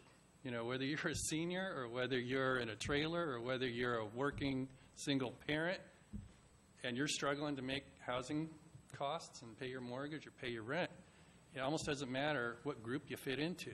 So when you favor certain groups over others, it's great for that group, but it actually imposes some degree of burden on the rest of the market. The other point is that if you just have an affordable housing overlay and say you've got to set aside X percent of your units or something at 80% or less of affordability for King County residents, you're putting a big burden on that parcel owner. You've changed radically the economics of owning that parcel. Somebody who bought it decades ago, perhaps, and is already providing affordable housing or hasn't fully developed it, is now getting penalized for a problem they didn't create. Now, if you had a citywide housing levy and you said, hey, everybody in the city is going to contribute to this problem, because not one person created it.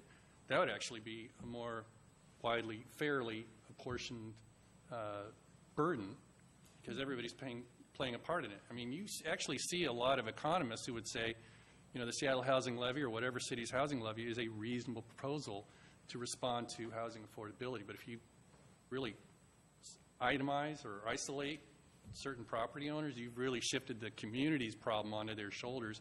The value of their property has gone down drastically.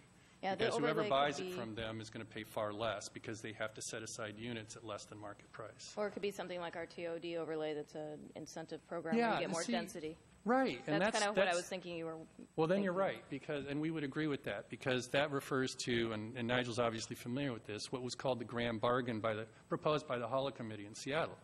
And the bargain was, hey, you, the development community, can make at least as much money as you can now under current zoning laws, even if we set aside X number of units for affordable housing. How?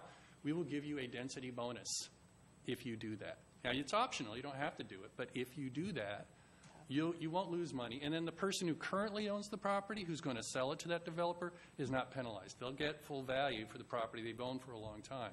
So the affordable housing community felt that was a reasonable compromise. The building community felt that was a reasonable compromise, and that's why they call it the grand bargain. It came out of the HOLA Committee, and they proposed that to the Seattle City Council. Unfortunately, the Seattle City Council doesn't feel as willing to compromise with the building community, and now there's some debate over how much they're going to now ask of the building community in exchange for any density increases. I know there's another component to the grand bargain as well with, I think it's, I'll let Arch respond if they want to on that, but I'll yield the floor to them. But I think you're on the right track when you're talking about a compromise that benefits both the building community, so it motivates investment, and sets aside units for affordable housing families.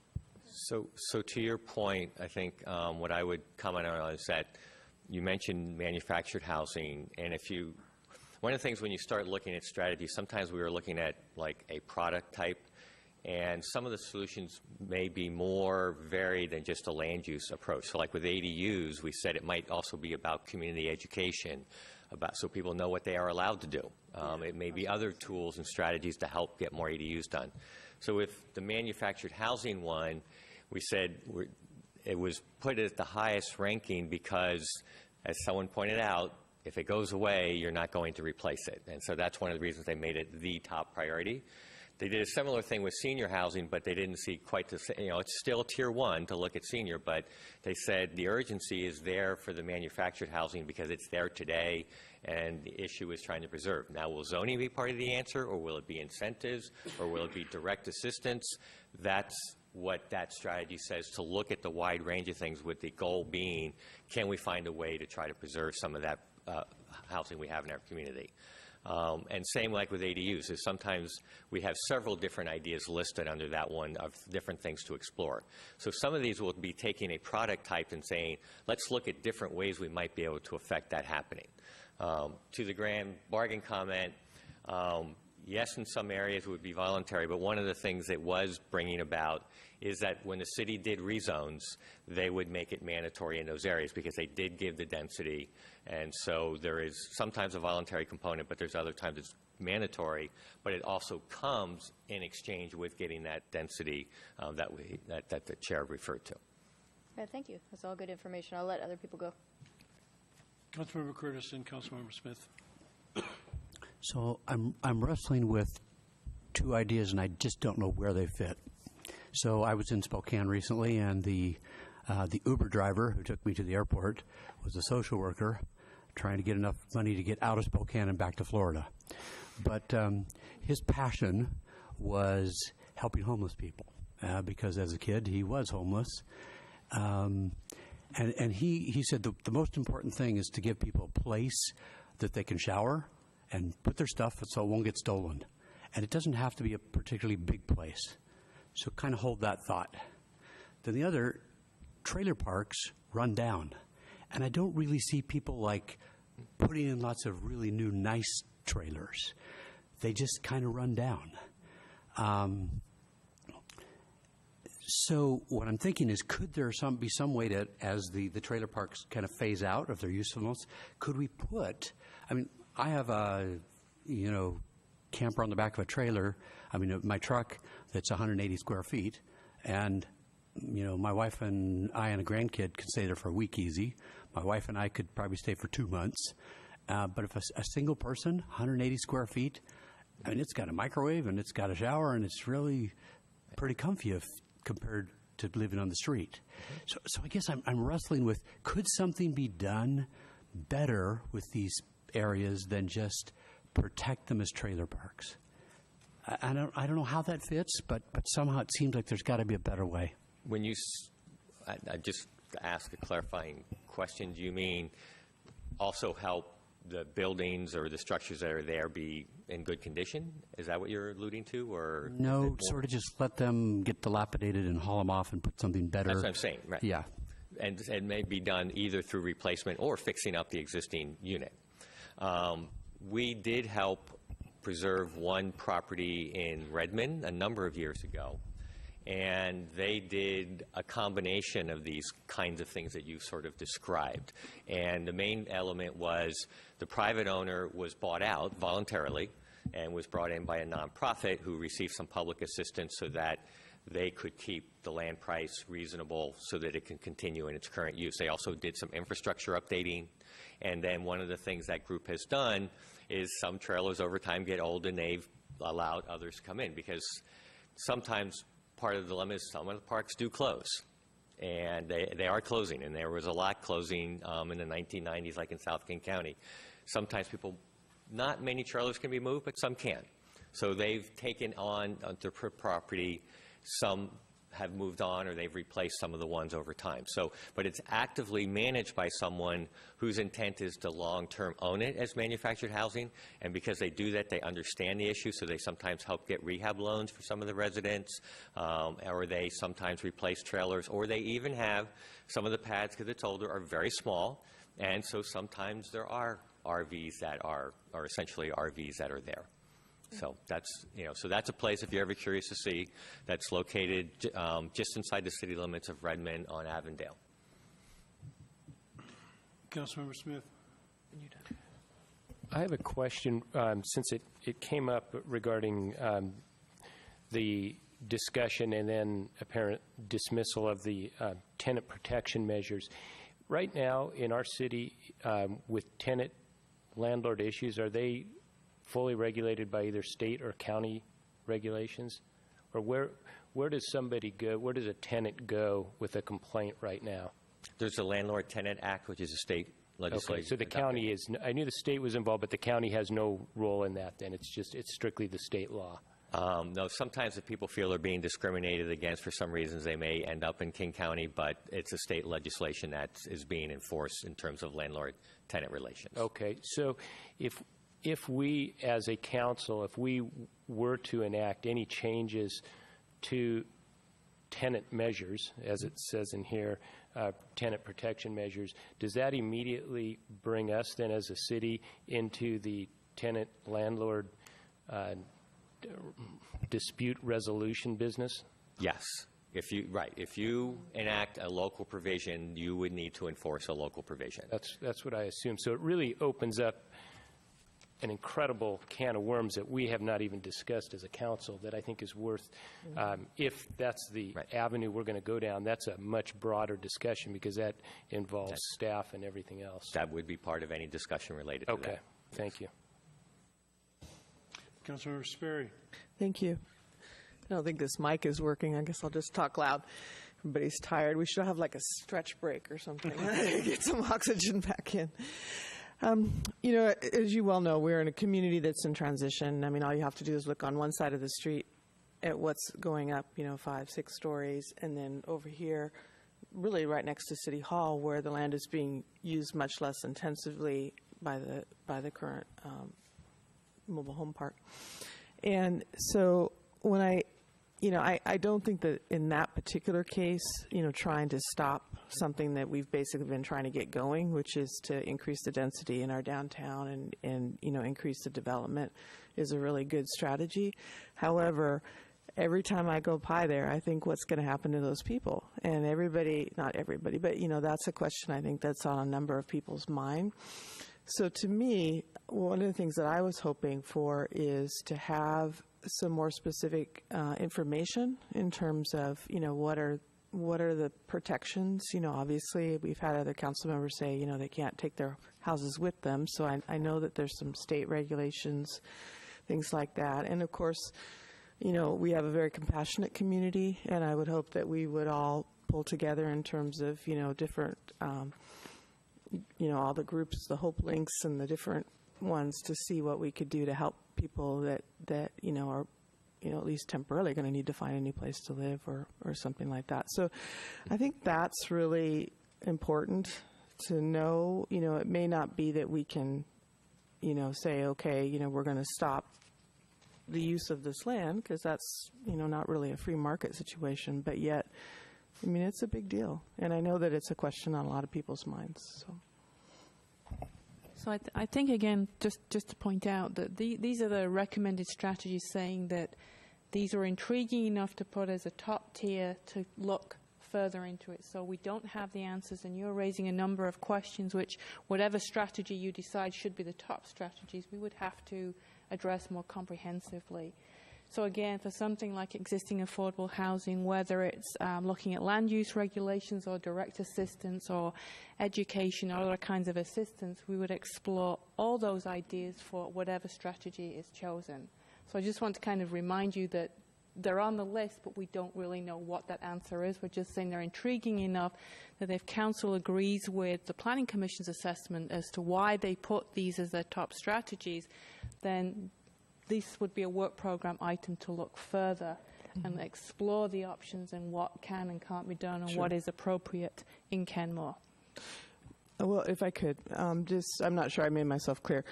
So I wasn't necessarily, I understand that this is just, a high level, we're just talking about things here, and that this type of research has not been done yet. And I'm not saying that I necessarily want to make changes to those things, but I do think even if it's an appendix at whatever we end up, it's something that's of concern to the community, and I think it would help us all to know what at least the current status is and stuff. So. Okay. And let me ask a clarifying question too, is when we did list this topic, preservation, and included manufactured housing, is a subset of that dealing with consumers when things aren't protected, can't be protected, because some of them will be redeveloped. Is that an area that we should include as a subset of that work? Well, obviously I'm one council member, and I would like other people weigh in on that, but I think that's what I just described. Yeah, really. Exactly. Is that, there is going to be change, there's going to be transition, and how do we help the people that are in that situation? So I think I'm sort of asking as sort of a staff question is if that's something for the council to have us consider modifying or adding as a subset to that topic as we move this forward with you, at least for you to look at. All right, any further questions? Yeah, I'm sorry, Councilmember Smith. Pardon? You've broken this down into 4 different sections, and on Section 2, and I realize we're talking about Section 1 tonight, but since Section 2 is the next phase and it deals with direct and indirect assistance, the only thing I would ask that hopefully there can be a significant amount of information that can be provided on financials as far as where we are in the low-income housing arena, what we have for supply now, and where we are in different variations of metrics based on what per capita or assessed value or whatever they are, so we can see how we fall into line relative to our peer cities and maybe even the arch cities as well. Okay. Councilmember Herbig. And I'll start off by saying I realize that we, sorry, my throat got really dry, realized that this was an area that we told you guys not to look at around direct financial contributions to Arch or other money being kicked in directly for affordable housing. But before the recession, we were one of the leaders on a per capita basis in contributions to Arch. And just between 2015 and 2016, we went from number 6 down to number 8. Or 2015, 2016 to the 17-18 budget, went from number 6 to 8 on the list as far as in our arch partners of support.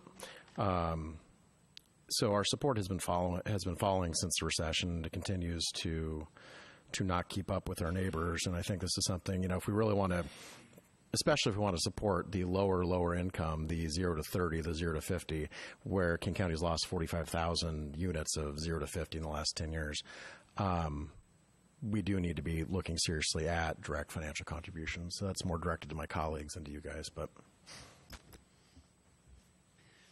all right. Another thing that I would really like us to consider looking at is a number of communities around have passed ordinances dealing with source of income for affordable housing units, and I really think source of income shouldn't be a consideration. That if the money is there, we shouldn't be concerned where it comes from. It's just the money is there to pay the rent. So source of income, I don't think, should be a detriment to housing. Mr. Mayor. Councilmember Sperry. Sorry, are you clarifying, are you saying like a person, as our commissioner was saying about the Section 8? Yeah. So even though that may subject, in its current status, may subject an owner or a landlord to a bunch of additional reporting requirements, so you would want that type of... Source of income should not be considered. If they can pay the rent, they should be entitled to the apartment like any other person. That would be a very interesting discussion. Many other cities have passed ordinances like that, so we're certainly not the first, and we won't be the last if we do. Councilmember Herbig? Well, it certainly goes beyond just Section 8, too. When you're talking about source of income, it goes down to things like people who may be receiving food stamps, people receiving other sorts of benefits. Some landlords won't count those, even though that is money coming into the household. And it does lead to folks who are already having a hard time finding a place. It makes it even harder for them to find a place. So it's kind of a self-fulfilling prophecy at some point for a lot of folks. So, Councilmember Smith. Yeah, so I guess this gets back to my prior comment about it. So would we then, by doing something like that, are we getting into the enforcement then of these landlord and tenant issues? That's my first question, and that's a completely different path than what I think we thought we were going down. And then the other side of it is there are things that a landlord does, and there are burdens on a landlord with Section 8. And you can say there aren't, but there are. And so there's a reason. I've had tenants that have been on Section 8, and I've had tenants that have not been on Section 8.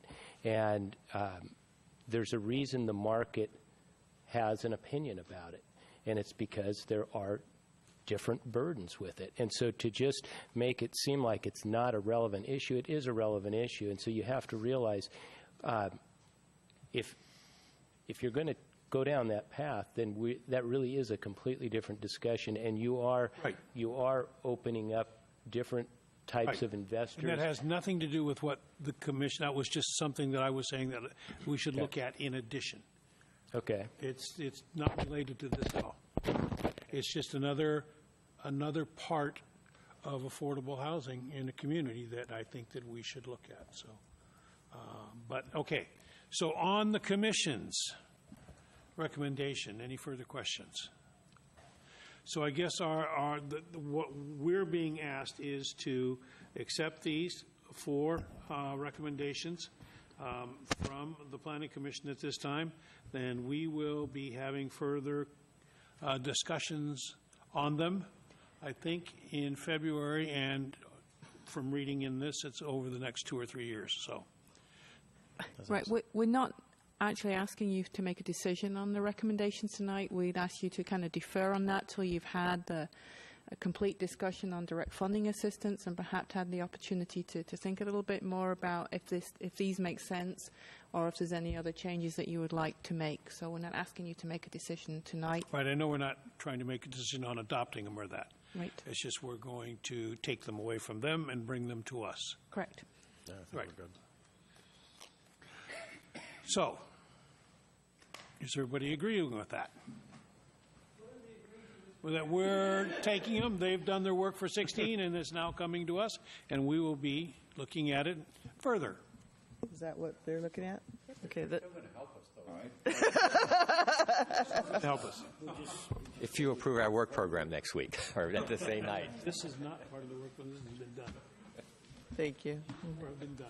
These are the recommendations to us. These 4 strategies are recommended to by the Commission to us. And so we are just going to take those recommendations to close out 16, and we'll see them again because we're not acting on them. Everybody in agreement? Yep. A lot of nodding yes. Do we want a formal vote? No, because we don't. Not right now. I think you'd probably, once you Okay, I you just take want to make sure we're formal giving vote. you what you need, Debbie.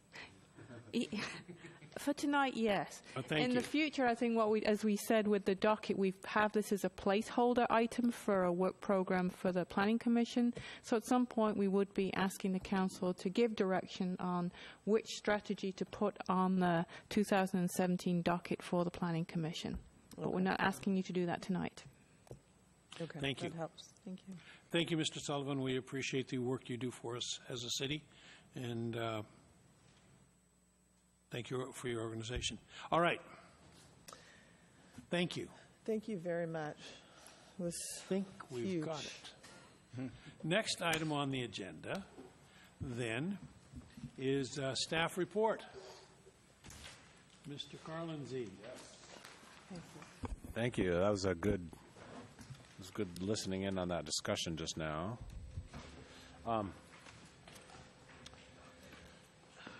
And yeah, thank you, Planning Commission, for all of your hard work on this. This was many months of long discussions and good product. And I know a lot of long hours, and Yeah. thank you very much. Just a couple of reminders. There is a Puget Sound Energy open house here at City Hall tomorrow from 6 to 8 p.m. I'll be giving a little presentation, background, kind of a status report where we're at to the public at about 6:30. And then on Thursday is a West Sammamish River Bridge open house from 6 p.m. to 8 p.m. Also, our new newsletter has hit the mailboxes, and I didn't get it yet. I got it. You got it. Okay. First time ever. So whatever miracle you did. I bet that I probably got it today. I know people that got it on Saturday.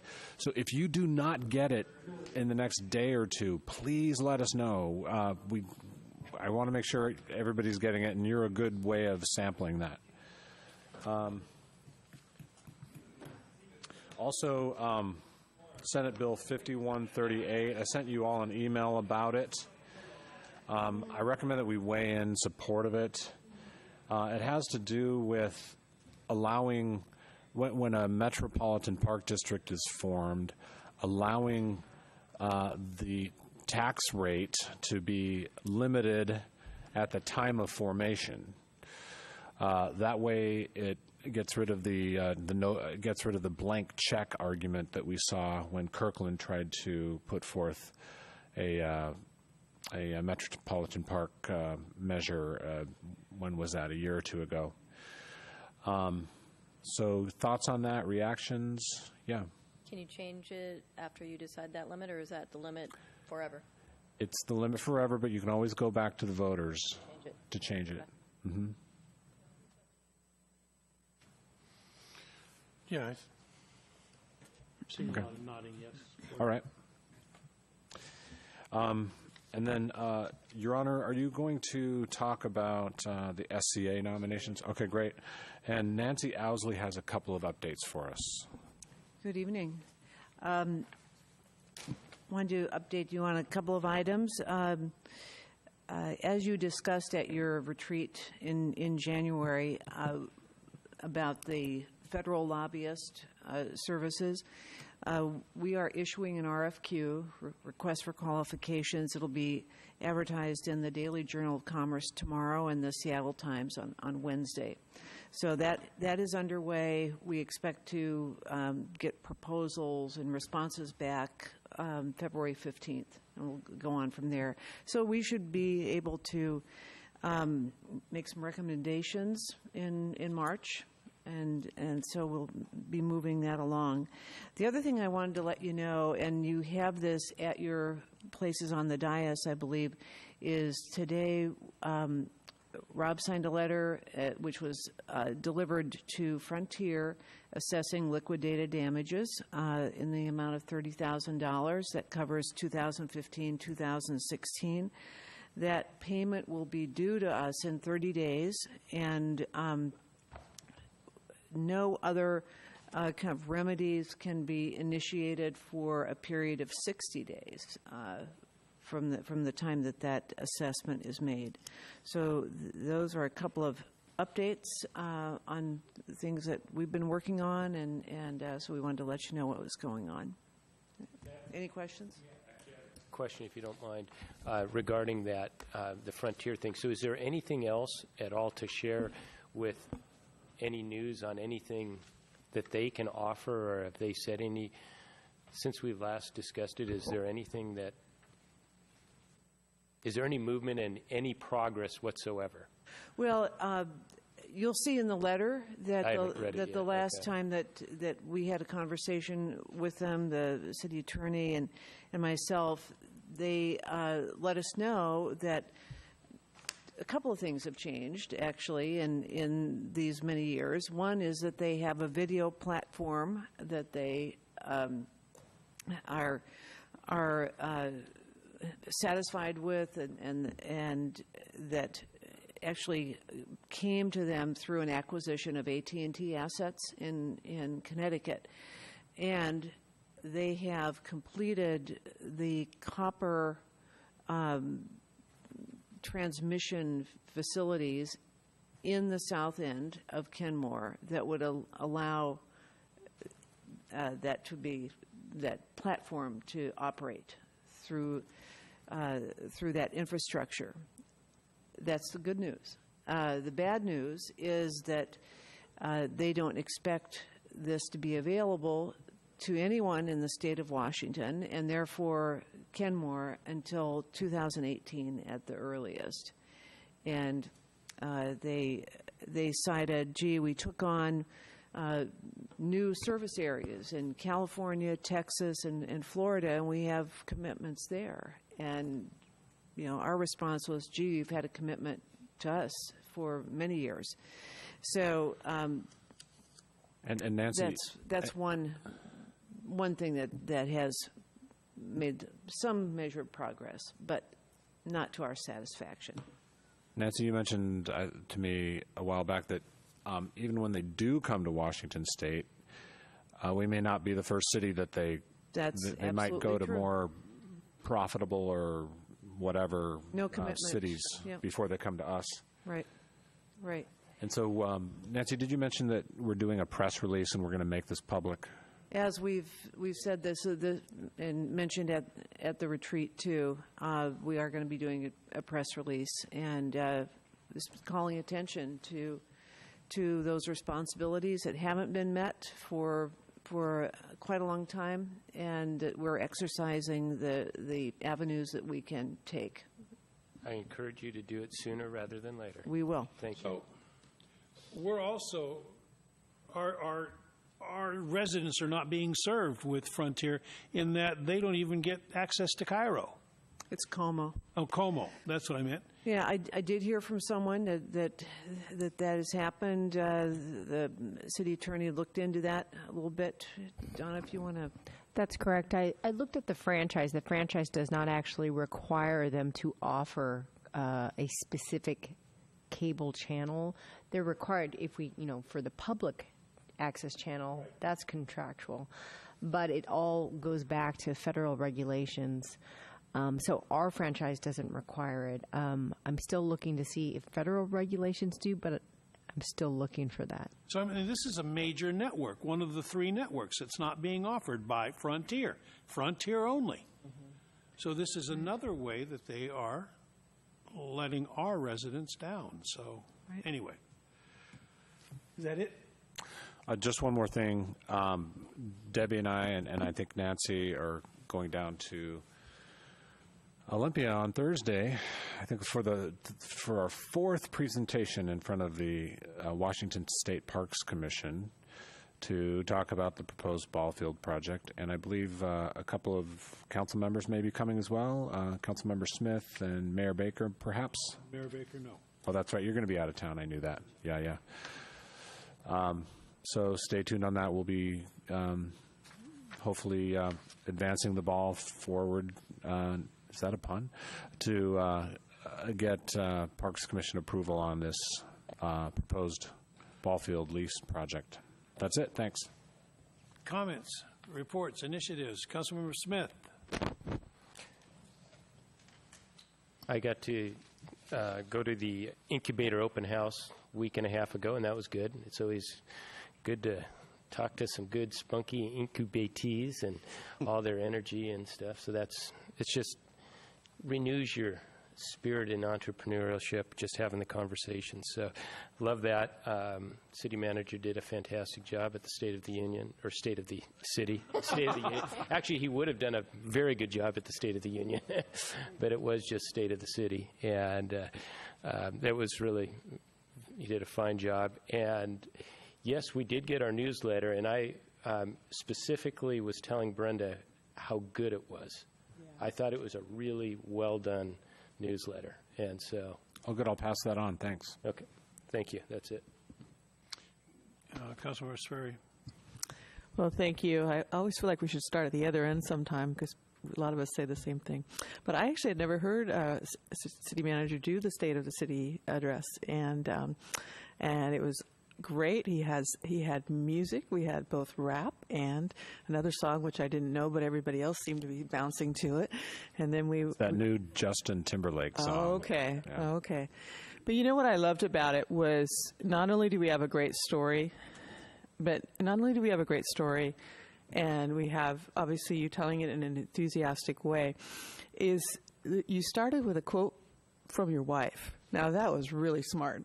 And it was really rephrasing it, and I believe it was something to the effect of, why do we do it? And she says it's something like, it's not just about government, it's about making people's lives better. And that heart aspect of it was through the whole talk, and even with the challenge at the end, so to hear the music, I thought that was great. And the reason I ran out so quickly is I had a 1 o'clock appointment, and I was really hoping you would be done because I was sitting on the front, and you did it on time. So anyway, just 2 thumbs up all the way. It was great. Yeah, thanks. You all make the story really easy to tell, and so thanks for all your support and direction. Councilmember Curtis. Nothing to add. Councilmember Herbig. Nothing to add. Councilmember Danuski. Nothing to add. Deputy Mayor. 2 things. I was thinking it was an awful long time ago that several of us from the city went to the economic forecast. The Economic Development Council of Seattle-King County puts on a forecast every year in January. And it was a week ago last Thursday, but we didn't have a meeting last week, so it was almost 2 weeks ago. It's always fun to go to forecasts that are positive. And this was, in previous years, they've been cautiously optimistic. This was really optimistic, I thought. And I thought it was really good. A lot of good speakers, a lot of good panel discussions. Our city manager was there, Joanne Gregory, our finance director, and Brian Hansen and myself attended, and it was really good. I also got a call last week from Eric Admin saying that there was a RIA 8 meeting at Bothell City Hall to discuss future projects in the hopper for RIA 8, and he couldn't make it because he was on duty. So I went over there, and right at the top of the list were all the projects. They went on the Sammamish River all the way from the lake all the way up to Redmond. and all the tributaries and everything. So the first ones that we discussed were all the projects, potential projects here in Kenmore, from the Inglemore wetlands, which we got along with Squires Landing from the county some time ago, to the Lake Point shoreline and so on. Left all those things on the list. Nothing was eliminated. I pointed out that, hey, yes, it's in the future, but don't count it out. A lot of discussion about Squires Landing improvements, and I did talk to them about our difficulties dealing with the Corps 2 weeks ago, and how we decided that the risks weren't worth the advantages, and they could understand that. In fact, Jason Mulvihill-Kuntz, who's the administrative director of RIA, had pointed that out to me, that in very diplomatic terms, that in dealing with the federal government and the Corps, sometimes the strings that are attached to those dollars make it not worth doing. That seemed to come through loud and clear in our questions with him. But all the projects all the way up through Kenmore, even Swamp Creek improvements and so on, were discussed. So I was glad I went to that meeting. It was very interesting, where they talked about all these projects all the way up the river. So that's it. Thanks. Okay. So let's see if I can get this in order. I don't know if I'd mentioned that I was down in Olympia and testified in support of Senator Paulette's bill for air quality, and okay, we did that one. I was down in Olympia again and attended the mayor's exchange, and also had the opportunity to meet with both representatives. Senator Frock's father passed away, and I think it would be appropriate if we could send a card, something that we certainly acknowledge the loss, and our thoughts are with him. So I would really like to see us do that. Also, I am heading to D.C., and I'm going to be discussing and asking for land use and water conservation funds for right-of-way and bike lanes on our bridge project. And we're going to get more clarification on that here in the next couple of days. But that's one big ask, because that's coming back in front of the Senate here this next session, and there is a chance that we can qualify for some of that money. I'm also, and I gave you a copy of the federal agenda, because on the last page we talk about supporting Bastyr University and their legislative priorities. So I'm also going to be, and I want to see if there's any heartburn on this, I'm going to be talking about having Medicare recognize naturopaths and allow that to be paid for from their Medicare. That's a request, yeah. And the other one is Bastyr has had inspections and approvals cursory for treating VA patients and being part of the VA system and being paid by the VA. And I'm going to be back there trying to support that effort too. Again, at the request of Bastyr. Yes? Just a question on the supporting the naturopaths. So in theory, if they were recognized, there would be more money going from Medicare to naturopaths. Any thoughts on how to fund that? No. Yeah. Not my job. But I do. Actually, I do. You can remove the cap. That is now a limit on how much you can make and have to contribute to Social Security. Right now it's at $118,000. That's still in the same ballpark. The other thing is taking the deduction from 1.2 to 1.4% would also give us extra funds for Medicare, Medicaid. So anyway, those are just two thoughts. Okay, next one. Sound Cities is seeking applicants for a couple of committees. One is the Domestic Violence Initial Regional Task Force. So we'd love to have somebody apply for that from here. Also, King County Flood Control District Advisory Committee is looking for somebody for that one, and Puget Sound Regional Council, the Transportation Policy Board. That's a pretty big position, and somebody we're looking for somebody with that. So, and you can apply to Sound Cities, and I'm more than happy to tell you how to do that if you're interested in doing it. And usually it's one meeting a month on these different committees. And the Regional Transit Policy Board is during the daytime. Flood control is during the daytime. And I think the Violence Initiative is during the daytime. Yes?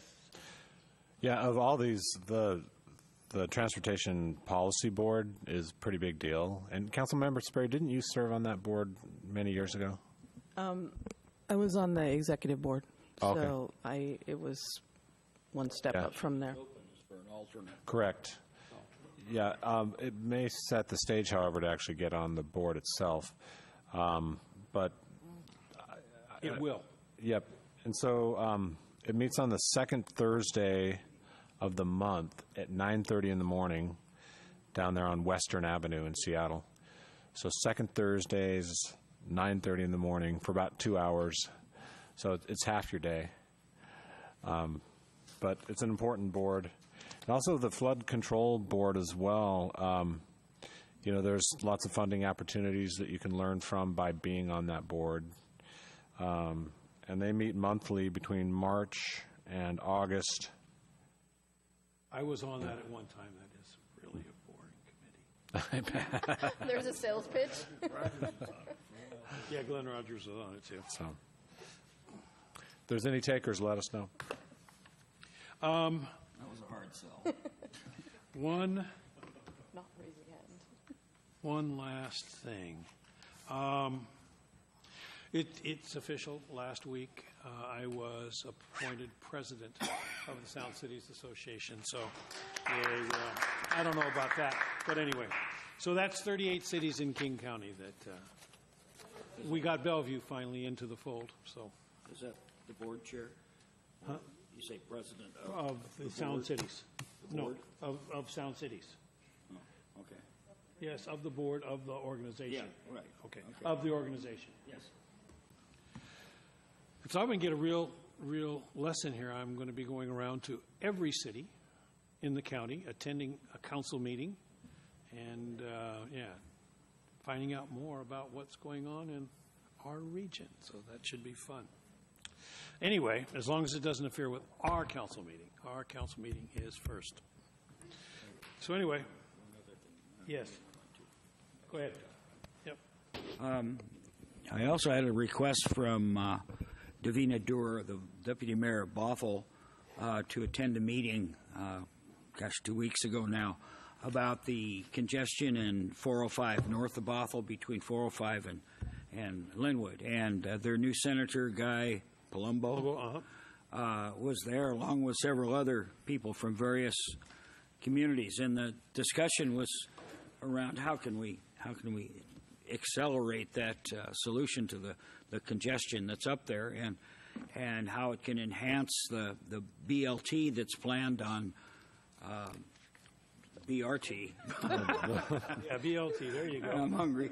BRT that's planned on 405, and then the interchange at Bothell, and how the BRT on 405 and 522 connect.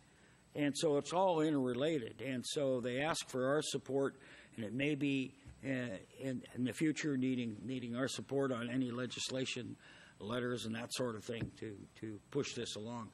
But it would make sense if you wanted somebody in, say, Mill Creek wants to get to light rail. They hop on BRT down 405, transfer to 522 BRT, and over to light rail at 145th. But if things aren't improved on 405 and the interchange, it's all got to be planned. And just to think it's going to happen without somebody pushing for it isn't, I think it isn't realistic. So I think we need, even though we're not on 405, I think we're involved in the whole system, and I think we need to participate in it with them and support those communities. One last thing, I'll be in Olympia tomorrow testifying in support of a pharmaceutical take-back program. The pharmaceutical company is getting very very concerned because King County passed it 4 years. Ours is now in effect, went in effect Monday. There's a drug take-back location in Ostrom's where you can take back unused medicines, plus one here in City Hall. Drug companies are getting concerned because Snohomish County, Pierce County, Kitsap County, and King County have passed these ordinances.